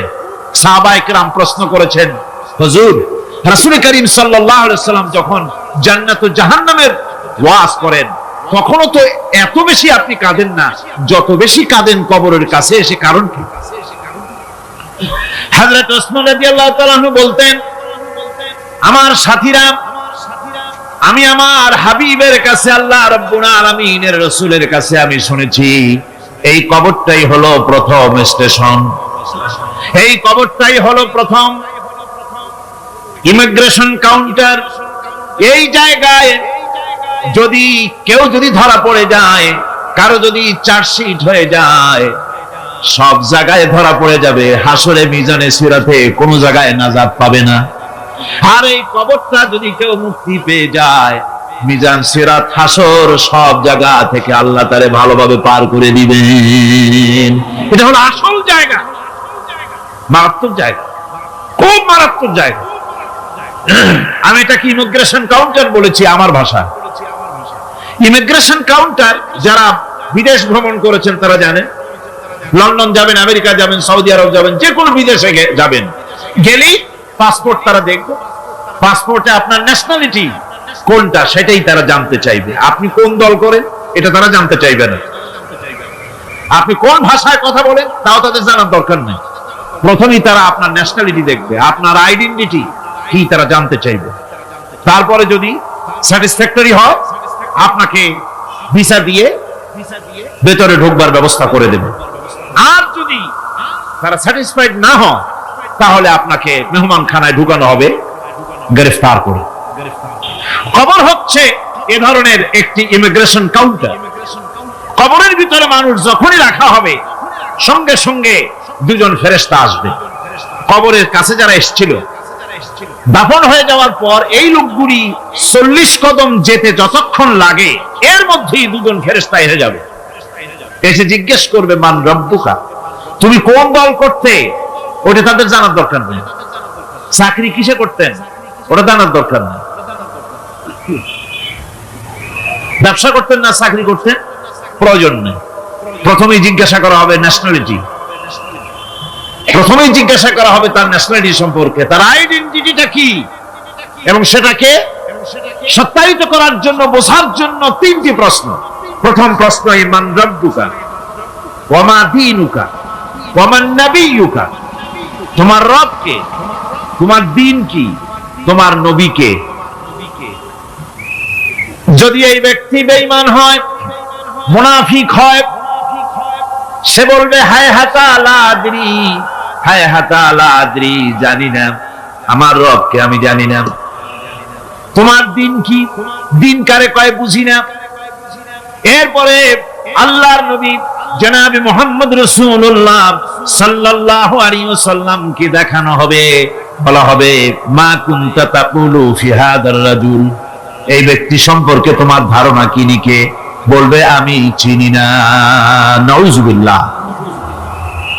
বাস, এরপরে তার যা হবার তাই শুরু হয়ে যাবে। আর যদি বান্দাটা মুমিন হয়, প্রশ্ন করা হবে মান রাব্বুকা, জবাব দেবে রব্বি আল্লাহ, আমার রব আল্লাহ রাব্বুল আলামিন। ওয়া মা দীনুকা, দীনুনা ইসলাম, আমার দিন হচ্ছে ইসলাম। এরপরে আল্লাহর নবীকে দেখানো হবে। কয়েক রকমের বর্ণনা আছে, কোন বর্ণনায় আছে হুজুরের আকারে দেখানো হবে, অথবা রাসূলকে সরাসরি দেখানো হবে। বলা হবে মা কুনতা তাকুলু ফি হাদার রাজুল, এই লোকটি সম্পর্কে ধারণা কি? মুমিন ব্যক্তি বলবে হাদা নবিয়ুনা মুহাম্মাদুর রাসূলুল্লাহ সাল্লাল্লাহু আলাইহি ওয়াসাল্লাম, ইনি আমার তো সেই নবী মুহাম্মাদুর রাসূলুল্লাহ সাল্লাল্লাহু আলাইহি ওয়াসাল্লাম। আমরা যদি এই রকমের জবাব দিতে পারি, আল্লাহ কবুল করো। সকলে জোরে করো আমিন। জবাব হয়ে যাওয়ার পর গায়ব থেকে আওয়াজ আসবে, ফাফরিশু বিল জান্নাতি ওয়ালবিসু বিল জান্নাহ, ও আমার ফেরেশতারা আমার এই বান্দাকে জান্নাতের পোশাক পরায়া দাও, আর কবরটাকে জান্নাতের বিছানা বিছায়া দাও। জান্নাতের পোশাক পরায়া দাও, জান্নাতের বিছানা বিছায়া দাও। ইলা মাদ্দা বাসারিহি, তার চোখের দৃষ্টি যতদূর যায় কবরটা ততটা প্রশস্ত করে দাও। এরপর বেহেশতের পোশাক পরাইয়া, বেহেশতের বিছানা বিছায়া ফেরেশতা বলবে নম কানাউমুল উরুস, ঘুমিয়ে যাও। দুলামিয়া যেমন বাসর সজ্জায় নতুন বউ নিয়ে আরামে ঘুমায়, এরকম আরামে ঘুমায় যাও। ইলা ইয়াউমিল কিয়ামা, কিয়ামত পর্যন্ত ঘুমায় থাকবে, আরামে ঘুমিয়ে থাকবে। এরপরে সিংহায় ফুৎকার হবে, সিংহার ফুৎকারের আওয়াজে তার ঘুম ভেঙে যাবে। বলবে ইয়া ওয়াইলানা মান বাআসানা মিন মারকাদিনা, হায় আফসোস, আমার এত আরামের ঘুম থেকে কে আমাকে জাগ্রত করলো, আমার ঘুমটারে নষ্ট করলো কে? আওয়াজ আসবে হাযা মা ওয়াদার রহমান ওয়া সাদাকাল মুরসালুন, এটা হচ্ছে রহমানের সেই ওয়াদা, আর মুরসালিনরা নবীরা সত্য কথাই বলেছিলেন, সেই কিয়ামত অনুষ্ঠিত হচ্ছে। আমার বন্ধুগণ, সেজন্য এই দুনিয়ার মোহে পড়ে থাকলে পরে দুনিয়ায় যারা অগ্রাধিকার দিবে দুনিয়াকে পরকালের তুলনায়, জবাব দিতে পারবে না কবরের ভিতরে গিয়া। আর যারা পরকালকে অগ্রাধিকার দিবে, দুনিয়ার চাইতে পরকালকে বেশি অগ্রাধিকার দেবে, আর আল্লাহর ভয় কলিজার ভিতরে রাখবে, কবরের জবাব সঠিকভাবে দিতে পারবে, কিয়ামতের দিন আল্লাহ রাব্বুল আলামিন তাদের জন্য জান্নাত দান করবেন। জোরে বলেন আমিন। দুনিয়াটা হচ্ছে দুনিয়া যেখানে আমরা আছি। আমি আগেই বলেছি দুনিয়া হচ্ছে আত্মা শব্দ থেকে এর উৎপত্তি হয়েছে। তুচ্ছ, নিকৃষ্ট, এটার দাম নাই, এটার মূল্য নাই। হযরত ইবনে কাইয়িম রাহিমাহুল্লাহ নওয়ারাল্লাহু মারকাদাহু ওয়া জাআলাল জান্নাতা মাথওয়াহু, হযরত ইবনে কাইয়িম তিনি বলছেন, সুন্দর করে বলছেন দুনিয়া সম্পর্কে, মা মাদা ফিদ দুনিয়া আহলামুন ওয়া মা বাকিয়া মিনহা আমানি ওয়াল ওয়াক্তু বাইনাহুমা দাইউন। মা মাদা ফিদ দুনিয়া আহলামুন, জীবনের যে অংশ ফেলে এসেছি সেটা আজ একটা স্বপ্ন। ওয়া মা বাকিয়া মিনহা আমানি, আর জীবনের যে অংশ সামনে বাকি আছে সেটা এখন একটা আকাঙ্ক্ষা। ওয়াল ওয়াক্তু বাইনাহুমা দাইউন, আর এর মাঝখান থেকে সময় সব চলে যাচ্ছে। কত বড় কথা চিন্তা করেছেন? জীবনের যে অংশ ফেলে এসেছি তা আজকে স্বপ্ন, তা কি বলে স্বপ্ন, আর সামনে যা আছে সেটা আকাঙ্ক্ষা, আর মাঝখান থেকে সময় সব চলে যাচ্ছে। এরপরে তিনি বলছেন وَمَنْ يَسْعَ بِالدُّنْيَا يَكُنْ مِثْلَ قَابِضٍ عَلَى الْمَاءِ خَالَتْهُ فُرُوجُ الْأَصَابِعِ। দুনিয়াদারের অবস্থা হচ্ছে এই, কেউ যদি দুই হাতে পানি খামসায় ধরে। দুই হাতে কি ধরছে বলে? দুই হাতে পানি খামসায় ধরেছে, খুব মজবুত করে ধরেছে। 2 মুঠ পানি, বলেন থাকবে কতটুকু? কতটুকু থাকবে? এক ফোঁটাও থাকবে না। কারণ তার আঙ্গুলের ফাঁক তার সাথে খেয়ানত করবে, আঙ্গুলের ফাঁক দিয়া পানিগুলি সব বেরিয়ে চলে যাবে। সুতরাং দুনিয়া যারা চায় তারা ঠিক পানি খামসায় ধরলে পানি যেমন হাতের ভেতর থেকে খেয়ানত করে চলে যায়, যারা দুনিয়া চায় দুনিয়াও তাদেরকে এভাবে ফাঁকি দিয়ে চলে যায়। তবুও দুনিয়ার মায়া মানুষের এত বেশি। আল্লাহর নবী বলেন, লাউ কানা লি ইবনি আদামা ওয়াদিন মিন যাহাবিন লাহাব্বা ইয়াকুনা লাহু সানিন। এই পৃথিবীতে যদি কাউকে একটা মাঠ ভরে যদি সোনা দেওয়া যায়, লোকটা বলবে রব্বুল আলামিন, আমি যদি আরেকটা মাঠ এরকম সোনা ভরা পেতাম। দ্বিতীয় আরেকটা মাঠ দেওয়া হলে আবার বলবে যদি তৃতীয় আরেকটা মাঠ সোনা ভরে যদি পেতাম। নবীজি বলেন, ওয়ালা ইয়ামলাউ জাওফু ইবনু আদামা ইল্লা তুরাব। মানুষের পেট 3.5 হাত মাটি ছাড়া, কবরের মাটি ছাড়া মানুষের পেট ভরবে না। আরো চাই, আরো চাই, চাওয়ার কোনো শেষ নাই। মানুষ এভাবে করে দুনিয়ার মহব্বতে এমনি পাগল হয়ে যায়, শুধু দুনিয়ার মহব্বত, পরকালকে বেমালুম ভুলে যায়। আমি কিন্তু এই কথা বুঝাতে চাই নাই যে পরকালের মহব্বতে, পরকালের ভয়তে বা পরকালের জন্য দুনিয়া আপনি বাজার ঘাট, বেচা কিনা, ব্যবসা বাণিজ্য সবকিছু ভুলে যান না, তা নয়। ভুল বোঝার কোনো কারণ নাই। পরকালকে অগ্রাধিকার দিতে হবে, মানে দুনিয়াটা চিরস্থায়ী জায়গা নয়। চিরস্থায়ী হচ্ছে কোনটা? আখিরাত। চিল্লা এখন কোনটা? সুতরাং এখানে যা করতে হবে, আখিরাতের জবাবদিহিমূলক জীবন যাপন করতে হবে। আপনি ব্যবসা করবেন, ওজনে কম দিতে পারবেন না। আপনি খাদ্যে ভেজাল দিতে পারবেন না, চুরি করতে পারবেন না, ডাকাতি করতে পারবেন না, জেনা করতে পারবেন না, বদমাশি করতে পারবেন না, মদ খেতে পারবেন না, সন্ত্রাসী হতে পারবেন না, হাইজ্যাকার হতে পারবেন না, চাঁদাবাজ হতে পারবেন না, মুনাফাখোর হতে পারবেন না, আপনি চোরা কারবারি হতে পারবেন না, ঘুষখোর হতে পারবেন না, সুদখোর হতে পারবেন না। এই সব কাজ পরকালকে বিশ্বাস করলেই এ সমস্ত কাজ থেকে মানুষ বিরত থাকতে পারে। কথা ঠিক কিনা? এটাই হচ্ছে। সুতরাং এই পৃথিবী থাকবে না, এটা কি চিরকাল থাকবে না? এর একটা পরিসমাপ্তি ঘটবে। যেমন করে সারা বছর লেখাপড়া করার পর কলেজে, বিশ্ববিদ্যালয়, মাদ্রাসায়, হাই স্কুলে, সব জায়গায় সারা বছর লেখাপড়া করার পর যেমন পরীক্ষা দেওয়ার একটা দিন আসে, সারা বছর ব্যবসা করার পর হিসাব নিকাশ করার যেমন একটা সময় আসে, সারা মাস চাকরি করার পর বেতন পাওয়ার যেমন একটা দিন আসে, সারা জীবন চাকরি করার পর পেনশন পাওয়ার যেমন একটা সময় আসে, অনুরূপ ভাবে এই দুনিয়া যেদিন শেষ হয়ে যাবে, আল্লাহ নির্ধারিত সময় শেষ হয়ে যাওয়ার পর একটা সময় আসবে যখন আল্লাহ রব্বুল আলামিন সব শেষ করে দিবেন, লন্ডভন্ড হয়ে যাবে, কিছু থাকবে না। কোরআনে কারিমে আল্লাহ সব বলেছেন, কোরআনে সব আল্লাহ বলে দিয়েছেন।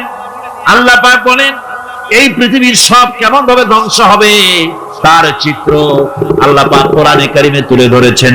ইযাস সামাউ ফাতারাত ওয়া ইযাল কাওয়াকিবু তাসারাত ওয়া ইযাল বিহারু ফুজ্জিরাত ওয়া ইযাল কুবুরু বু'সিরাত।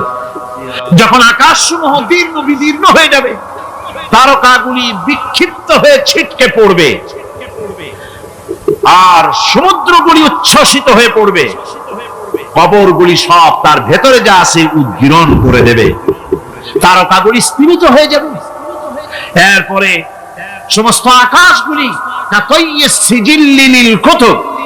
কিতাবের পৃষ্ঠার মতো একটার পরে একটা ঠাস ঠাস করে পড়তে থাকবে, চূর্ণ বিচূর্ণ হয়ে ভেঙে চুরে একাকার হয়ে যাবে। পাহাড়গুলিকে উড়িয়ে দেওয়া হবে, চন্দ্র এবং সূর্য একাকার হয়ে। আল্লাহ রাব্বুল আলামিন বলেন ফাইদা বারিকাল বাসার ওয়া খাসাফাল কমার ওয়া জুমিআশ শামসু ওয়াল কমার। চক্ষু যখন বিস্ফারিত হয়ে যাবে, চাঁদ যখন তার আলো হারিয়ে ফেলবে, সূর্য যখন তার আলো হারিয়ে ফেলবে, চাঁদ আর সূর্য সব একাকার হয়ে যাবে। সেই সময়ের অবস্থাটা কি চিন্তা করো, মানুষ হয়রান হয়ে দৌড়াদৌড়ি করবে। ওয়াহুমিলাতিল আরদু ওয়াল জিবালু ফাদুক্কাতা দাক্কাতান ওয়াহিদা। জমিন এবং পাহাড়গুলির মধ্যে আল্লাহ রাব্বুল আলামিন সংঘর্ষ বাঁধিয়ে দিবেন, পাহাড়গুলি ভেঙে চুরে টুকরা টুকরা হয়ে যাবে, পাহাড়গুলি উঁচু করে জমিনের উপরে আছাড় মেরে আল্লাহ রাব্বুল আলামিন ভেঙে চুরে চুরমার করে দিবেন। সুবহানাল্লাহ।